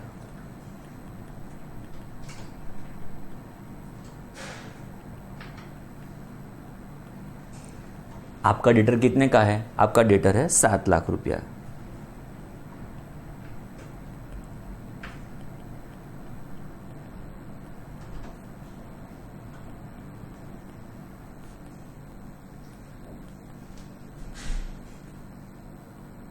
मैं आपके डेटर को कौन सी अमाउंट की नोटिस भेज सकता हूं? आई थिंक एकदम सिंपल केस हो गया फ्रेंड्स, एकदम इजी हो जाएगा सारे लोगों के लिए। अमाउंट डिफॉल्टेड बाय डिफॉल्टर, दोनों केस में 5-5 लाख रखते हैं। दोनों केस में आपका मुझे डिफॉल्ट कितना है, 5 लाख रुपए का। डेटर आपका कितने का है, 7 लाख रुपए का। तो मैं कितनी नोटिस भेज सकता हूं? Obviously friends 5 lakh. मैंने क्या समझाया कि 7 लाख ऑब्वियसली रिकवर नहीं करूंगा कि 2 लाख का एडवांस में, मुझे पता ही होगा फ्यूचर में डिफॉल्ट करने वाला 2 लाख का एडवांस में रिसीव कर लूंगा, ऐसा नहीं फ्रेंड्स। 5 लाख जो आप मुझे ड्यू करते हो, जो आपका डिफॉल्ट है, उतना ही मैं उनसे रिकवर करूंगा। अभी फ्रेंड्स आपका डेटर ही 2 लाख रुपए का है, तो मैं कितना रिकवर करूंगा? ऑब्वियसली 2 लाख रुपए रिकवर करने वाला हूं। पता चला? ऐसा नहीं होगा कि आपका डिफॉल्ट 5 लाख है, मतलब उनसे 5 लाख ही रिसीव करूंगा। वो डेटर ही आपके 2 लाख है, तो लॉजिकल मैं 2 लाख के उनसे पर्टिकुलर रिकवर करने वाला हूँ फ्रेंड्स। आई थिंक पता चला, क्लियर। चलो आगे बढ़ते हैं। सब क्लॉज 1 ने क्या बोला कि मैं गार्निशी को बोल सकता हूँ कि वो मुझे पैसे दे दे, बट 2 चीज़ ध्यान में रखने की, जब तक वो आपको ड्यू नहीं होता है उसके पहले मैं रिकवर नहीं कर सकता। जितना आपको ड्यू है उससे मैं ज्यादा रिकवर कर सकता नहीं, इतना हमको ध्यान रखना है क्लॉज 1 के हिसाब से। नाउ फ्रेंड्स आएगा clause 2, bound to comply with the notice. देखो इस समरी को ध्यान में रखते चलो फ्रेंड्स। क्लॉज 1 हमारा जो डिस्कशन हो गया कि मैं नोटिस पर्सन को दे सकता हूं जहां से जो आपके डेटर्स हो, तो मैं उनको ये नोटिस दे सकता हूं। नेक्स्ट होगा garnish is bound to comply with the notice. मैं उनको नोटिस दूंगा तो हल्के में मत ले कि ये नोटिस तो आती जाती रहे, वो चिंता करवाने जरूर नहीं थी, ऐसा नहीं रखने का। नोटिस को थोड़ा सीवियर लेना पड़ेगा फ्रेंड्स, क्लियर। तो every person to whom notice is issued, may be issued to debtor, may be issued to your bank, may be issued to post office, may be issued to insurance company, okay जिससे आपको पैसे लेने हैं वो सारे लोगों को ये नोटिस जा सकती है friends. Shall bound to comply with the notice, compulsory उनको नोटिस को कंप्लायंस करना पड़ेगा फ्रेंड्स। एंड सेकंड पॉइंट, ये फर्स्ट पॉइंट हुआ, ये सेकंड पॉइंट फ्रेंड्स इस पर्टिकुलर क्लॉज में। It is clause what, it is sub clause what, it is sub clause 2, clear. चलो and in particular where any such notice is issued to post office, suppose वो notice किसको issue करते हैं, post office को issue करता है, banking company को issue करता है, इंश्योरर को इश्यू करता है। It shall not be necessary to produce any passbook, deposit receipt, policy और any other document for the purpose of any entry, endorsement और like being made before payment is made, notwithstanding any rule, practice, requirement to the contrary. और क्या rule, क्या practice, क्या requirement में, उस हमको फर्क नहीं पड़ेगा। ये सारा पासबुक ने, बैंक मतलब चेक बुक ने, मुझे कुछ इश्यू करने की जरूरत नहीं है। स्ट्रेट अवे मैं उनसे पैसा रिकवर कर सकता हूँ फ्रेंड्स, क्लियर। सब क्लॉज 1, आपके डेटर को मैं नोटिस भेज सकता हूँ, बट अमाउंट उतनी मांग सकता हूँ जितना वो आपको ड्यू कर रहे थे। जब वो पैसा ड्यू होगा उसके पहले ये पैसा मैं मांग सकता नहीं हूँ। जब मैंने उनको नोटिस भेजी है, they are bound to comply with the notice. And in particular if it is banking company, insurance company, post office etcetera, तो जो भी रिक्वायरमेंट्स टू द कॉन्ट्ररी होगा वो मुझे फुलफिल करने की जरूरत नहीं है फ्रेंड्स, क्लियर। चलो नेक्स्ट आएगा थर्ड क्लॉज। मैंने उनको नोटिस दी तो भी वो मुझे पेमेंट नहीं कर रहा है। पता चला, मैंने उनको नोटिस भेजी तो भी वो मुझे पेमेंट नहीं कर रहे, मेरा ही गोहट कर रहा है। आओ जरा चेक करो क्या करते हैं। No payment after notice, garnish will be what, deemed to be defaulter. पढ़ने जैसा जोरदार sub clause. In case the person to whom notice has been issued fails to make the payment in pursuance thereof to the government, if no payment is made to government, तो क्या होगा। You shall be deemed to be defaulter in respect of the amount specified in the notice. जितना amount notice में specified है उस purpose के लिए वो क्या हो जाएगा, डीम्ड टू बी डिफॉल्टर। मैंने आलिया को बोला आलिया 5 लाख दे, आलिया आपको देने वाली थी 5 लाख रुपया, आलिया आपके लिए 5 लाख की डेट थी, मैंने आलिया को बोला आलिया तू मुझे 5 लाख दे दे, आलिया मुझे 5 लाख का पेमेंट नहीं करती है, तो Alia is deemed to be defaulter for 5 lakh of rupees and all the consequences of this act rules made thereunder shall follow. मतलब उसके ऊपर सारे कॉन्सिक्वेंसेज रिकवरी के एप्लीकेबल हो जाने वाले हैं, बेचारी लगभग चल बसेगी फ्रेंड्स। चलो सब क्लॉज 4, नोटिस में चाहो उतने आप चेंजेस कर सकते हो, नोटिस को कैंसिल भी कर सकते हो, अमेंड भी कर सकते हो, जो चाहो कर सकते हो, आपकी मर्जी। The officer issuing notice may at any time amend, revoke such notice or extend time for making payment in persons of the notice। Notice में लिखा था 2 महीने में पेमेंट करना, पैसा अमेंड करके ऐसा बोल सकते हो, अभी 3 महीने में पेमेंट करेंगे तो भी चलेगा। इन शॉर्ट नोटिस को आप अमेंड कर सकते हो, रिवॉक कर सकते हो, चेंजेस कर सकते हो, जो चाहो कर सकते हो, आपकी नोटिस से चिंता करने की जरूरत नहीं है। फर्स्ट मोड ऑफ पेमेंट था, मैं बोल दूं फ्रेंड्स, जो पैसा आपका मेरे पोजेशन में है उनसे मैं पैसा रिकवर कर सकता हूं, आपका जो पैसा कंसर्न ऑफिसर के पोजीशन में है उनसे वो पैसा रिकवर हो सकता है, आपके जो गुड्स मेरे पास अवेलेबल थे उसको सेल करके मैं वो पैसा रिकवर कर सकता हूं, आपके जो गुड्स प्रॉपर ऑफिसर मतलब अदर कंसर्न ऑफिसर के पास अवेलेबल थे, उनके पोजीशन में थे, उनके कंट्रोल में थे, वहां से मैं पैसा उसको सेल करके मैं पैसा रिकवर कर सकता हूं। थर्ड वॉज गार्निश ऑर्डर, मैं आपके डेटर को जहां से आपसे पैसे जहां पे मतलब जो भी पर्सन आपको पैसा देने के लिए लायबल है मैं उनसे पैसा रिकवर कर सकता हूं। 2 चीज़ यहाँ पे ध्यान में रखनी है, जितना आपको वो ओ करते हो उससे ज़्यादा रिकवर नहीं कर सकता। जब ये पैसा आपको ड्यू हो रहा हो, जब भी ये पैसा आपको ड्यू हो रहा हो उससे पहले मैं ये पैसा उनसे रिकवर कर सकता नहीं हूँ। जब मैंने उनको नोटिस भेजी they are bound to comply with the notice. Insurance company, banking company, post office होगा तो they are not required to force me to produce bank statement ने, पासबुक ने, बैंक बुक ने, फेसबुक ने वगैरह। नेक्स्ट होगा जो वो मुझे पेमेंट नहीं करते हैं, मैंने उनको एक बार नोटिस भेजी जो वो मुझे पेमेंट नहीं करते, it would be what, deemed to be defaulter and सारे प्रोविजन उनके ऊपर एप्लीकेबल हो जाएंगे। बेचारी आलिया के डेटर को हम नोटिस भेज सकते हैं वो ये पैसा रिकवर करने के लिए फ्रेंड्स। क्लियर? चलो अमेंडमेंट इन नोटिस, जब चाहूं मैंने डेटर को नोटिस इशू की है उसमें मैं चेंजेस, अमेंड, रिवॉक कुछ भी चाहूं कर सकता हूं, मेरी नोटिस है, मैं जो चाहूं वो कर सकता हूं friends. Next it is clause 5, 7 clauses है, यह क्लॉज 5 आया, ये क्लॉज 6 होगा, लिख ही देता हूं फ्रेंड्स एक साथ स्टोरी खत्म हो जाए। एंड आज ये क्लॉज 7 होने वाला है। चलो क्लॉज 5, डेटर आलिया आपको जो पेमेंट करने वाली थी वो पेमेंट तो अभी मुझे कर रही है, 5 लाख का जो भी आपको पेमेंट करने वाली थी वो पेमेंट तो अभी मुझे कर रही है, तो आपका मान लिया जाएगा डीम्ड पेमेंट, आपका मान लिया जाएगा डीम्ड पेमेंट। अब अभी वो पैसा उनसे रिकवर कर सकते नहीं हो। चेक करो, any person making any payment, मतलब आलिया making payment in compliance with notice issued shall be deemed to have been made the payment under authority of person in default, मतलब वो आपके भी पे पेमेंट हो गया है ऐसा मान लिया जाएगा।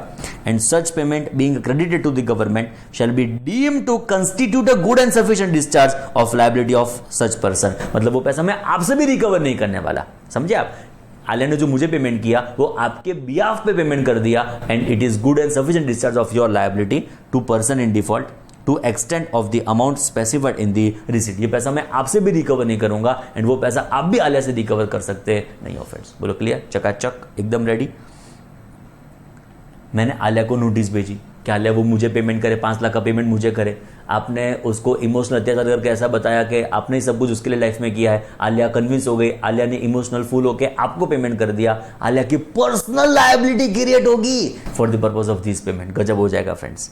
Personal liability after notice, any person discharging any liability to person in default after service on him of notice issued, मतलब मैंने उसको नोटिस इश्यू कर दी, बाद में वो आपको डिस्चार्ज करती है लायबिलिटी, आलिया क्या हो जाएगी? Personally liable to government to the extent of liability discharge और to the extent of liability to person in default of tax interest penalty whichever is earlier. Simple words में मैंने 5 लाख का उनको नोटिस दिया था, आपको 1 लाख का पेमेंट होता है तो 1 लाख की उसकी पर्सनल लायबिलिटी क्रिएट होने वाली है फ्रेंड्स। 5 लाख का पूरा आपको पेमेंट कर दिया तो 5 लाख की पर्सनल लायबिलिटी क्रिएट होने वाली है। सिंपल वर्ड में जब भी नोटिस में उसको बेचता हूं उसके बाद वो कभी भी आपको पेमेंट नहीं करेगी, वो अमाउंट तक आपको पेमेंट करने वाली नहीं है फ्रेंड्स। वो पेमेंट मुझे ही आना चाहिए अदरवाइज वो उसकी पर्सनल लायबिलिटी क्रिएट कर देगा for payment to me friends. Clear. And last clause यहाँ पे जो बनेगा, it is money demanded not due. जो वाले ऐसा प्रूव कर देती है कि जो पैसा मैंने उनसे मांगा है वो एक्चुअली डिमांडेड, वो आपको ड्यू होता ही नहीं है। वो तो पता नहीं बैलेंस शीट में कैसे आपने डेटर लिख दिया, बाकी अदरवाइज वो पैसा है ही नहीं आपको ड्यू, तो वो पैसा मैं उनसे रिकवर कर सकता नहीं हूँ फ्रेंड्स। एकदम लॉजिकल प्रोविजन है, एकदम इंटरेस्टिंग प्रोविजन है, एकदम ईजी है फ्रेंड्स सब कुछ। Where a person on whom notice is served, where a person on whom notice is served मतलब Alia proves to the satisfaction of officer issuing the notice that money demanded or any part thereof was not due to person in default, or he did not hold any money for on account of person in default। ना कुछ due है ना कुछ hold है, तो क्या at the time of notice was served on him, जब notice issue हुई थी, नोटिस सर्व हुई थी, ना कुछ आपके लिए ड्यू है ना कुछ आपके लिए होल्ड है। नॉर इज मनी डिमांडेड और any part thereof likely to become due to the said person or be held on account of such person। ना अभी ड्यू है ना कुछ होल्ड है, ना likely to become due है ना likely to become hold है, तो क्या होगा, nothing contained in this section shall be deemed to require the person on whom notice has been served to pay government any such money or part thereof। in this scenario वो मुझे कोई भी पैसा, ये जो मैंने नोटिस में issue किया है, वो नोटिस में मेंशन किया है, वो मुझे देने के लिए लायबल होने वाली नहीं है फ्रेंड्स। आई थिंक पता चला। क्लियर। जो वो ऐसा प्रूव कर देती है कि वो पैसा आपको ड्यू नहीं है, ना होल्ड है, ना लाइकली टू बिकम ड्यू है, ना लाइकली टू बिकम होल्ड है, तो वो पैसा मुझे देने के लिए लायबल होने वाली नहीं है फ्रेंड्स। क्लियर। चकाचक 3 क्लॉज हमने डिस्कस किए, clause A, clause B, clause C. Section 79 sub section 1 which are various modes of recovery, जिसका डिस्कस हमने शुरू किया है। Clause A, clause B, clause C we are done with. अभी बहुत ईजी है, बहुत ईजी है फ्रेंड्स। तो ये हो गया हमारा 79 सब सेक्शन 1 का क्लॉज डी। चेक करो friends, it is now clause D, clause E, clause F, D E F. Distrain movable immovable property, recovery through district collector, recovery through magistrate, इस thing का discussion खत्म करके हमारा modes of recovery का discussion end होगा friends. Clear. तो D clause, distrain movable immovable property. Distrain का मतलब होता है friends attach movable immovable property. मैंने ये भी आपको एक्सप्लेन कर दिया ए क्लॉज से ये कैसे वेरी होता है। ए क्लॉज में क्या था, बी क्लॉज से कैसे वेरी होता है, सॉरी बी क्लॉज में क्या था, जो गुड्स आपके मेरे पोजीशन में होंगे उसको मैं सेल करके रिकवर करने का ट्राई करूंगा, आपके जो गुड्स कंसर्न ऑफिसर के पोजीशन में होंगे उसको मैं सेल करके रिकवर करने का ट्राई करूंगा। ये गुड्स फ्रेंड्स आपके पास होंगे, मूवेबल इमूवेबल प्रॉपर्टी आपके पास होगी, उसको मैं सेल करके रिकवर करने का ट्राई करूंगा अंडर क्लॉज डी फ्रेंड्स। अभी देखो फ्रेंड्स क्या होगा, जो भी आपकी मूवेबल प्रॉपर्टी है, जो भी आपकी इमूवेबल प्रॉपर्टी है, उसको मैं अटैच करूंगा। अटैच करने के बाद अभी भी आपको एक ऑप्शन दूंगा, बाप रे बाप ध्यान से सख्त, आपकी मूवेबल इमूवेबल प्रॉपर्टी को मैं अटैच करूंगा। अटैच करने के बाद अभी भी आपको ऑप्शन दूंगा, 30 डेज का टाइम लिमिट दूंगा, अभी भी पैसा भर दो, जितना आपने डिफॉल्ट किया वो अभी भी आप पे कर दो। अभी भी आप उसको पे कर दोगे तो ये अटैचमेंट मैं रिलीज कर दूंगा, जाओ ये गुड्स आपके वापस, जलसा करो। बट जो 30 डेज में अभी भी उसको आप पे नहीं करते हो, पॉइंट नंबर 1, मैंने आपकी प्रॉपर्टी अटैच की, अटैच करने के बाद आपको 30 डेज का ऑप्शन दिया, अभी पे कर दो, आपका जो डिफॉल्ट है वो पे कर दो। अभी भी आप नहीं पे करते, तब जाके उसको मैं फाइनली सेल करूंगा। एंड सेल करने से जो भी पैसा आएगा उसमें से मेरा पैसा मैं रखूंगा, एक्सेस पैसा होगा वो आपको वापस कर दूंगा। क्यों सर वापस कर दिया जाएगा? कॉन्फिस्केशन नहीं है, अटैचमेंट है। मुझे आपसे 1 करोड़ रिकवर करने हो तो मैं उसको बेचने के बाद 1 करोड़ ही मेरे पास रखूंगा। सपोज 1.5 करोड़ रुपया आया तो 50 लाख आपको क्या करने वाला हूं वापस। क्लियर। स्टेप नंबर 1, मैं आपकी प्रॉपर्टी मूवेबल इमूवेबल प्रॉपर्टी को अटैच करूंगा। अटैच करने के बाद आपको 30 डेज का ऑप्शन दूंगा कि अभी भी आप वो डिफॉल्ट का जो पैसा है वो पे कर दो। बट थोड़ा सा पॉइंट ऐड करूं, डिफॉल्ट के पैसे के एडिशन में अटैचमेंट का जो खर्चा है, जो गुड्स को रखने का पैसा है, वो आपको मुझे एडिशनल देना पड़ेगा।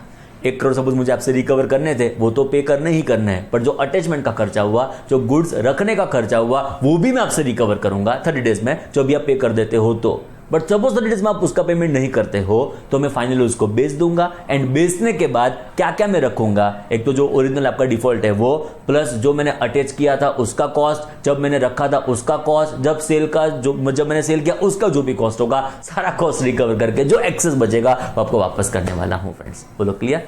30 डेज एमसीक्यू के लिए आपको याद रखना चाहिए फ्रेंड्स, टू माई ओपिनियन।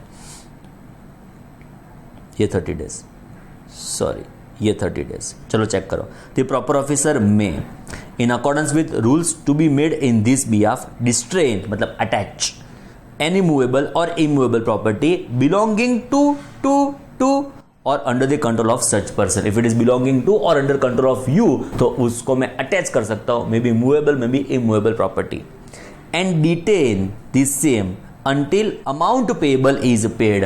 अभी भी 30 डेज का आपके पास ऑप्शन है, अभी भी वो पैसा भर दो, अभी भी एक चांस है, अभी वो पैसा भर सकते हो।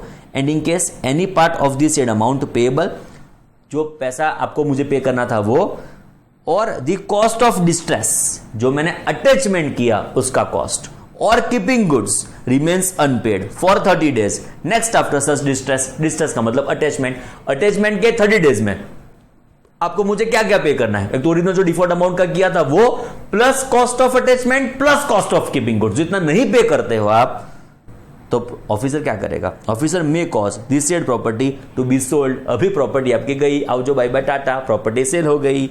And with proceeds of such sale, जो भी सेल का प्रोसीड्स हुआ है, may satisfy the amount payable, जो अमाउंट पेएबल था वो तो रिकवर होगा ही होगा, and cost including cost of sale remaining unpaid shall render surplus amount if any to such person. जो भी सरप्लस होगा वो मैं आपको वापस कर दूंगा।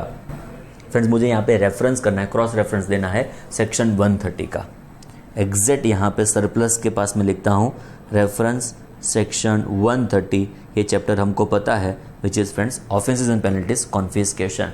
याद करो फ्रेंड्स, आपके गुड्स ट्रांजिट में थे, याद आ रहा है ना फ्रेंड्स, आपके गुड्स ट्रांजिट में थे तब मैंने उसको सीज किया।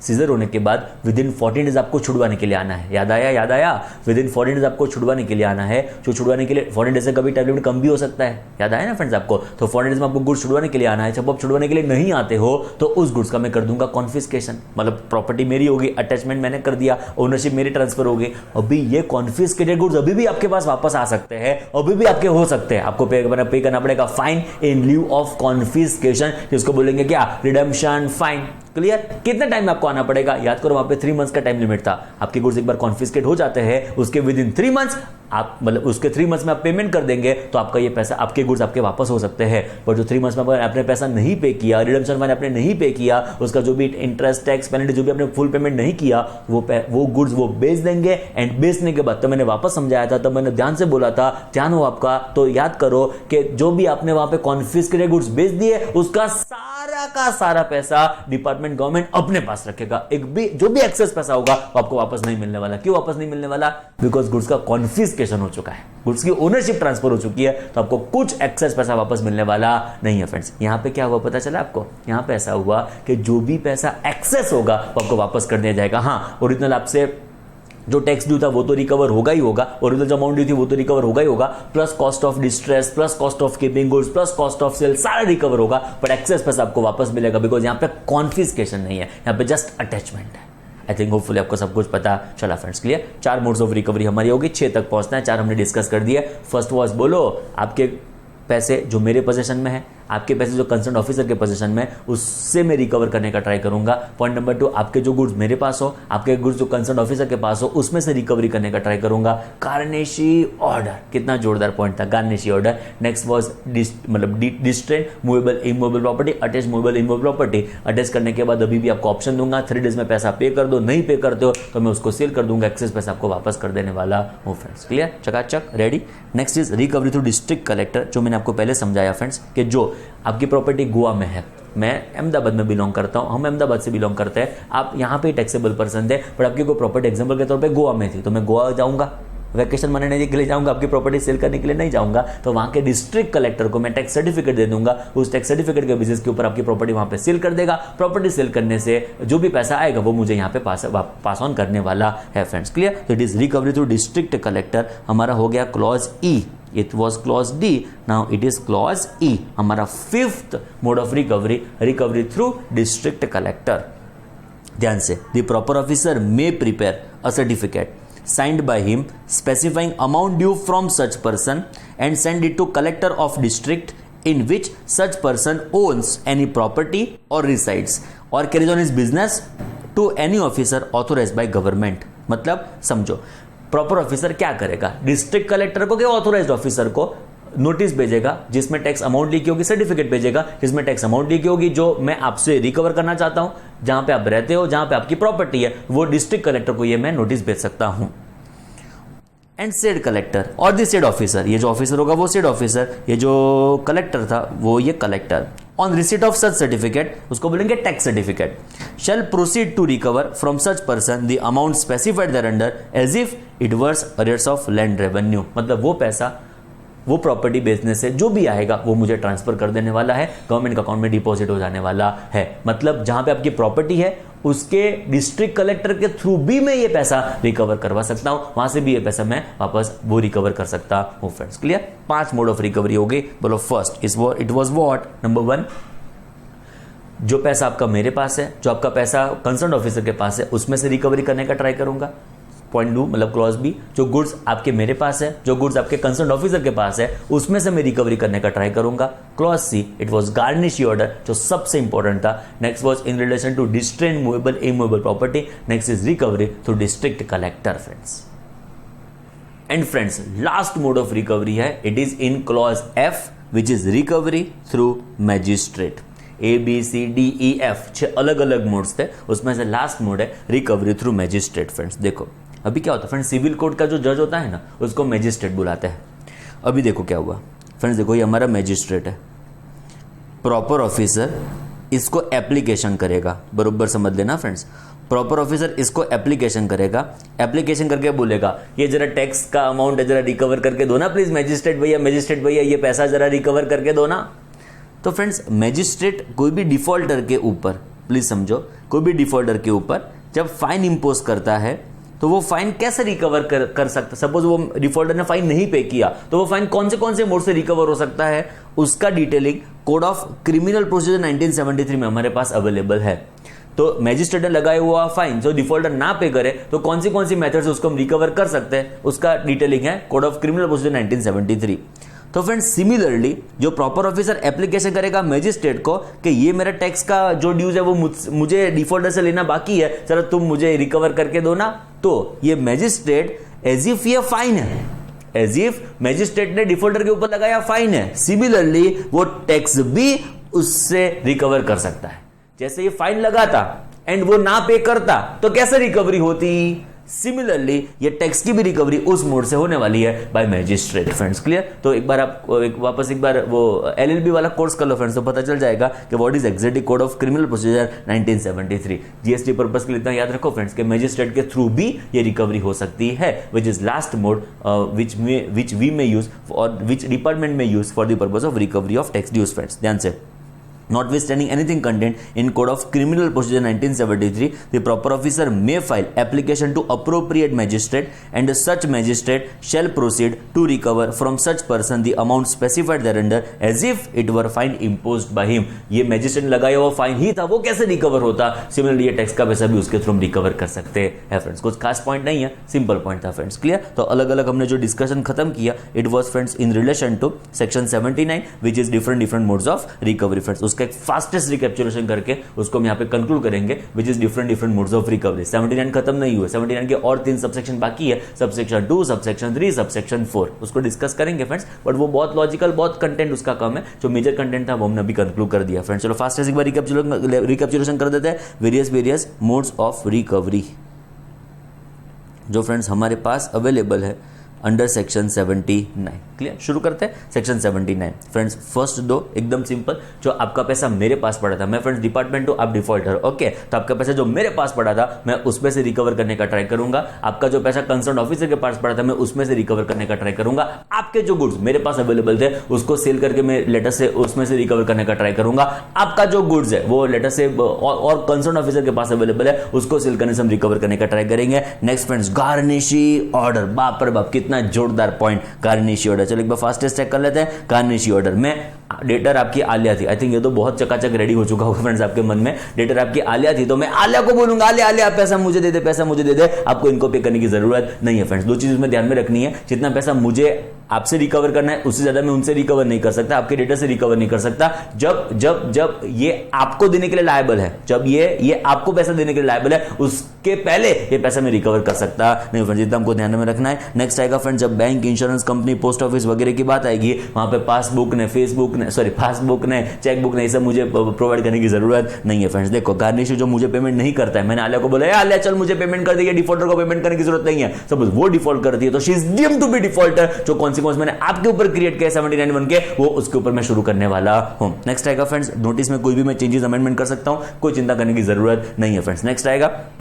Payment to government will be deemed to be payment to defaulter, मतलब वो जो मुझे पेमेंट करती है वो पेमेंट आपको कर दिया, ऐसा मानने का आपको भी मुझे वापस वो पेमेंट करने की जरूरत नहीं है फ्रेंड्स। एंड जो पेमेंट डिफॉल्टर ने आपको कर दिया after my notice, payment debtor ने आपको कर दिया आफ्टर माय नोटिस, मैंने उसको नोटिस भेजी तो भी आपको पेमेंट करती है, she would be personally liable. And जो वैसा प्रूव कर देती है कि let us say the money demanded by me is not due by debtor to defaulter, तो उस केस में उसकी लायबिलिटी आने वाली नहीं है फ्रेंड्स। क्लियर। बाद में distant, movable, immovable property, MCQ के लिए याद करो, it was time limit of 30 days. Distant करने के लिए पहले मैं प्रॉपर्टी को अटैच करूंगा, बाद में उनके पास ऑप्शन दूंगा अभी भी भर दो, बट स्टिल वो नहीं भरते विद इन 30 डेज, तब जाके मैं उसको सेल करूंगा, जो भी एक्सेस आएगा आपको वापस करने वाला हूं फ्रेंड्स। नेक्स्ट आएगा, डिस्ट्रिक्ट कलेक्टर के थ्रू मैं उसको रिकवर कर सकता हूं, मजिस्ट्रेट के थ्रू भी उसको मैं रिकवर कर सकता हूं फ्रेंड्स। क्लियर। नेक्स्ट आएगा subsection 2, subsection 3, subsection 4, again very very interesting, आओ जरा उसका डिस्कशन चेक करते हैं। सबसेक्शन 2, सबसेक्शन 3, सबसेक्शन 4, 2 बहुत सिंपल फ्रेंड्स।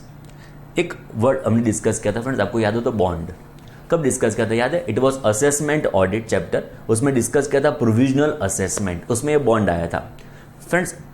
एग्जैक्टली क्या डिस्कशन था थोड़ा बताऊं फ्रेंड्स आपको, देखो ऐसा था,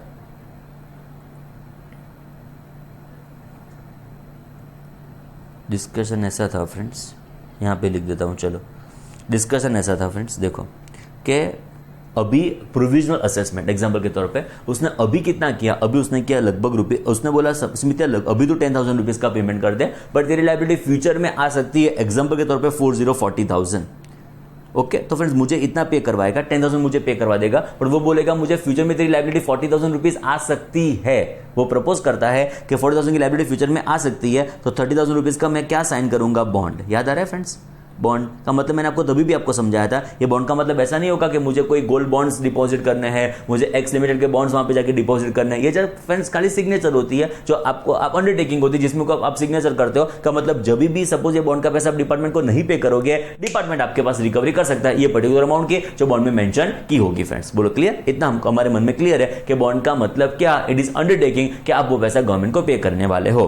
अभी फ्रेंड्स एग्जांपल के तौर पे आपकी लायबिलिटी फाइनली 40,000 रुपीज आई, आप तो पे करते थे, आप तो पे करके बैठे थे कितना, इट वाज 10,000 रुपीज, बट आपकी लायबिलिटी फाइनली कितनी आती है 40,000। Getting my point? आपकी लायबिलिटी 10,000 की आप पे करके बैठे हो, आपकी लायबिलिटी 40,000 रुपीज की आती है, सपोज आप नहीं पे करते हो, तो फ्रेंड्स ये बॉन्ड को वो एग्जीक्यूट करेंगे, एंड बॉन्ड जब एग्जीक्यूट किया जाएगा तब सपोज आप ये 30,000 रुपीज का पेमेंट नहीं करते हो, तब क्या ये 79(1) में अलग अलग जो मोड्स लिखे गए हैं वो यूज करके, वो यूटिलाइज करके क्या ये आपके 30,000 की रिकवरी हो सकती है? पता चला बॉन्ड में जो पैसा आपने लिखा था ₹30,000 अंडरटेक किया था कि हाँ मेरी लायबिलिटी 30,000 रुपीज पे करने की है, पर सपोज आप फ्रेंड्स उसको नहीं पे करते हो, सपोज आपने उसका पेमेंट नहीं किया, तो क्या ये पैसा 30,000 रुपीज का जो बॉन्ड आपने साइन किया, क्या वो पैसा डिपार्टमेंट अलग अलग मोड यूज करके आपसे रिकवर कर सकता है जो 79(1) में लिखा गया हो? Question clear? उसका आंसर सबसेक्शन 2 में है, पढ़ो क्या लिखा है, देखो, where terms of any bond or other instrument executed under these act or rules made thereunder provide that any amount due under such instrument may be recovered in manner laid down in 79 subsection 1। वो bond में ऐसा लिखा होगा कि जो भविष्य में ये पैसा आप नहीं पे करेंगे हमको, 30,000 का आपने अंडरटेकिंग किया है, बट सपोज ये पैसा भविष्य में हमको नहीं पे करते हो, तो ये रिकवर हो सकता है एज पर सेक्शन 79 सबसेक्शन 1 जो अंदर मेंशन किया होगा, तो उसको हम डेफिनेटली 79(1) के हिसाब से रिकवर कर सकते हैं। द अमाउंट में without prejudice to any other modes of recovery, मतलब अदर्स मोड ऑफ रिकवरी से हमको फर्क नहीं पड़ेगा, वो कंटिन्यू हो सकती है without prejudice to other modes of recovery be recovered in accordance with provision of that subsection, मतलब meaning thereby subsection 1 of section 79। Simple words में बॉन्ड में ऐसा लिखा हो कि ये 30,000 रुपीज जो आपने नहीं पे की है तो हम 79 सबसेक्शन 1 के अलग अलग मोड यूज करके आपसे रिकवर कर सकते हैं, तो वो पैसा आपसे अलग अलग मोड यूज करके रिकवर हो सकता है। बोलो कुछ था खास फ्रेंड्स? कुछ नहीं, एकदम टाइम पास। सेक्शन 79 सबसेक्शन 2 एकदम टाइम पास। चलो नेक्स्ट, सेक्शन 79 सबसेक्शन 3। आहा गजब, अभी कुछ होने वाला है जोरदार। अभी देखो फ्रेंड्स क्या हुआ। फ्रेंड मुझे CGST पे करना था, मुझे SGST पे करना था। CGST पे करना था 100 रुपीज, SGST पे करना था 100 रुपीज। बरोबर समझना, CGST पे करना था 100 रुपीज, SGST पे करना था 100 rupees in crore. Friends SGST officer recovery करने के लिए आता है, बरोबर समझना, SGST ऑफिसर रिकवरी करने के लिए आता है। मुझे ऐसा कहता है स्मिथ 100 रुपीज मेरे दे दे। मैंने बोला चलिए 100 रुपीज ले चल, फटाफट निकल निकल निकल। वो कहता है सु खाली 100 रुपीज भी CGST के भरने पड़ेंगे। मैं चल फुट निकल निकल निकल, CGST ऑफिसर को भेज। सो CGST ऑफिसर जब आएगा तब मैं उसको 100 रुपीज का पेमेंट करूंगा। पता चला क्या हुआ? मजा ली मैंने फ्रेंड्स। देखो ऑफिसर की CGST प्लस SGST मुझे पे करना था 100 प्लस 100। SGST ऑफिसर आता है, मुझे कहता है मेरे 100 रुपीज दे। मैं चलिए 100 रुपीज चल फटाफट निकल दो। वो कहता है CGST के 100 रुपीज भी दे। मैं कहूँ मैं बोलो उसके लिए तू CGST ऑफिसर को तो मैं उसको 100 रुपीज दूंगा। तू एलिजिबल नहीं है, तू लायबल नहीं, मतलब तू एलिजिबल नहीं है, चल तू निकल निकल निकल, CGST ऑफिसर को भेज। पता चला क्या हुआ? इसका सॉल्यूशन ऐसा है, लो कहता है CGST ऑफिसर सुनना केयरफुली, SGST का पैसा रिकवर कर सकता है, SGST का ऑफिसर CGST का पैसा रिकवर कर सकता है। ए मेरे चार्टर्ड अकाउंटेंट, पता चला CGST ऑफिसर SGST का पैसा रिकवर कर सकता है, SGST ऑफिसर CGST का पैसा रिकवर कर सकता है। ऐसे दो एक्ट में साइमल्टेनियस लिखा गया। इस एक्ट ने क्या लिखा? CGST एक्ट ने क्या लिखा? Where any amount of tax interest penalty is payable by person to government under any provision of this chapter or rules made thereunder and which remains unpaid, मतलब some amount I am liable to pay which is unpaid, the proper officer of state tax or UT tax during course of recovery of the state tax arrears may recover the amount from the said person as if it were arrears of SGST or UT GST and credit the amount so recovered to the account of government। मतलब इसने क्या लिखा? SGST officer CGST का पैसा recover कर सकता है because ये CGST एक्ट है। इट इज CGST एक्ट 2017 जिसने सेक्शन 79 सबसेक्शन 3 में क्या लिखा कि SGST ऑफिसर हमारा टैक्स मतलब CGST रिकवर कर सकता है। फ्रेंड्स देखो ये सेम टू सेम SGST होगा। SGST क्यों हम नहीं पढ़ रहे? बिकॉज हर एक स्टेट का अलग अलग होगा। गुजरात GST अलग होगा, राजस्थान GST अलग होगा, गोवा GST अलग होगा, पंजाब GST अलग होगा, हरियाणा GST अलग होगा। ए आप समझ रहे हो फ्रेंड्स? तो SGST में सेम टू सेम लिखा होगा, रेप्लिका रिवर्स कर दी गई होगी। कैसे? वहां पे क्या लिखा होगा कि CGST ऑफिसर SGST का पैसा रिकवर कर सकता है। Getting my point? कंक्लूजन हमको क्या समझना है? CGST ऑफिसर SGST रिकवर कर सकता है, SGST ऑफिसर CGST रिकवर कर सकता है। बोलो क्लियर? हमको अलग अलग ऑफिसर अलग अलग लेटर से टैक्सेस के लिए बुलाने की जरूरत नहीं है फ्रेंड्स। एकदम सिंपल, आई थिंक समझ में आ गया फ्रेंड्स। चलो नेक्स्ट 79 सबसेक्शन 4। ये तो बहुत गजब है, बाद में सेक्शन खत्म होने वाली है। फ्रेंड्स देखो क्या हुआ। मुझे CGST पे करना था 100, SGST पे करना था 100। फाइनल मुझसे सब अलग मोड यूज करके फाइनली कितना रिकवर हो पाया? रिकवरी फ्रेंड्स फाइनली कितनी हुई पता है? It was 150। सब कुछ यूटिलाइज कर दिया उन लोगों ने। 6 modes of recovery, 6 out of 6 modes of recovery use कर ले। कोई नया मोड ऑफ रिकवरी भी एग्जांपल के तौर पे अवेलेबल नहीं है, बट समझो पूरा मुझे खाली कर दिया फ्रेंड्स। तो रिकवरी कितना हो पाया? 150। बोलो अभी मैं क्या करूंगा? मैं ऐसा बोलूंगा चलो CGST ऑफिसर SGST ऑफिसर 150 रुपए है मेरे पास, तो मांगते हो कितना रुपया? तो हम तो खाली 100 रुपए मांगते हैं। तो क्या होगा? बोलो ये 150 रुपए में से 100 रुपए कौन ले जाएगा एंड 50 रुपए कौन ले जाएगा? पता चला? एक पर्सन है जिसको 50 रुपए कम मिलने वाले, वो 50 रुपए कौन वेव ऑफ करेगा? तो मैं क्या बोलूंगा? चलो CGST ऑफिसर SGST ऑफिसर दोनों फाइटिंग करो, चलो चकाचक। जो जीतेगा उसको मैं 100 रुपए दूंगा, जो हारेगा उसको 50 रुपए दूंगा। 50 रुपए तो ऐसे भूल ही जाने पड़ेगा डिपार्टमेंट को। पता चला क्या हुआ? तो दोनों की फाइटिंग में करवाऊंगा एंड जो जीतेगा वो सिकंदर। बोलो ऐसा? लोग कहते हैं ना तू ये फाइटिंग की मजा नहीं ले सकता स्मिथ, तो डिफॉल्टर है, डिफॉल्टर के तौर पर ही तू रहे। तो क्या होगा? तो ये जो 150 रुपए है फ्रेंड्स, उसको इस प्रपोर्शन में डिवाइड कर दिया जाएगा, उसको इस प्रपोर्शन में डिस्ट्रीब्यूट कर दिया जाएगा। सिंपल वर्ड्स में CGST ऑफिसर 75 रुपीज ले जाएगा, SGST ऑफिसर 75 रुपीज ले जाएगा। मतलब CGST के टूवर्ड्स 75 का डिपॉजिट होगा, SGST के टूवर्ड्स 75 का डिपॉजिट होने वाला है एंड अकॉर्डिंग मेरा डिस्ट्रीब्यूशन रहेगा फ्रेंड्स। बोलो क्लियर? चकाचक रेडी? चलो चेक करो friends. Where amount recovered under 79 subsection 3, 79 subsection 3 में जो भी पैसा रिकवर होता है वो इज लेस देन, मतलब यहां पे बात हो रही है फ्रेंड्स, सीजीएसटी ऑफिसर एस की रिकवरी कर सकता है, एसजीएसटी ऑफिसर सी की रिकवरी कर सकता है। सारे मोड्स रिकवरी के अप्लाई कर दिए उन लोगों ने। बाद में the amount recovered is less than amount due to government and state government and amount due to central government and state government। Recovery कितनी हो पाई 150 which is less than rupees 200। तो क्या होगा, the amount to be credited to the account of respective government shall be in proportion to amount due to each such government। उसको simple words में इस ratio में distribute कर दिया जाएगा which is C is to S, 100 is to 100, 1 is to 1। हमारे case में 75 का डिस्ट्रीब्यूशन कर दिया जाएगा फ्रेंड्स। बोलो क्लियर, चकाचक। 79 सबसेक्ट मतलब 79 including all subsections we are done with now friends. देखो उसका समरी यहाँ पे देखना हो तो आप देख सकते हो 79 subsection 2, recovery of amount specified in the bond. जो बॉन्ड में ऐसा लिखा होगा कि बॉन्ड में जो अमाउंट आपने स्पेसिफाई की है, अंडरटेक की है, वो 79(1) के हिसाब से रिकवर हो सकता है। तो 79(1) के अलग अलग मोड यूज करके हम इसकी रिकवरी कर सकते हैं। Next, SGST officer can recover amount of CGST and vice versa. ये वाइस वर्सा कौन सा एक्ट में लिखा होगा, SGST act friends. Clear. And consequences of short recovery, जो शॉर्ट रिकवरी होती है तो उसको सी एंड एस के प्रपोर्शन में बाइफरकेट कर दिया जाएगा, सी एंड एस के प्रपोर्शन में उसको डिवाइड कर दिया जाएगा, उसका अकॉर्डिंग हम अपॉर्चनमेंट उसका कर देंगे। बोलो clear. This was all about section 79। I think hopefully सब कुछ पता चला है फ्रेंड्स हमको।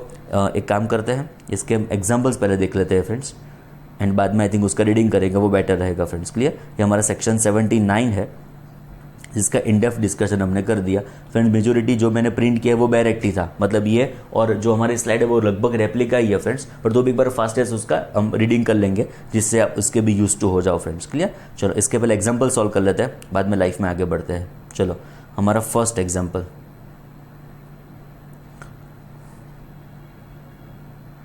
देखो क्या हुआ। I think it is talking about section 76। Check करते हैं फ्रेंड्स। हाँ, it is all about section 76 जो हमने फर्स्ट लेक्चर में डिस्कस किया था, फर्स्ट सेशन में डिस्कस किया था, in demand and recovery friends. चलो चेक करो। Mon enterprises is entitled for exemption from tax under GST law. तो मोन एंटरप्राइज एग्जाम्प्ट है। स्टडी मटेरियल से क्वेश्चन है friends, it is study material का क्वेश्चन।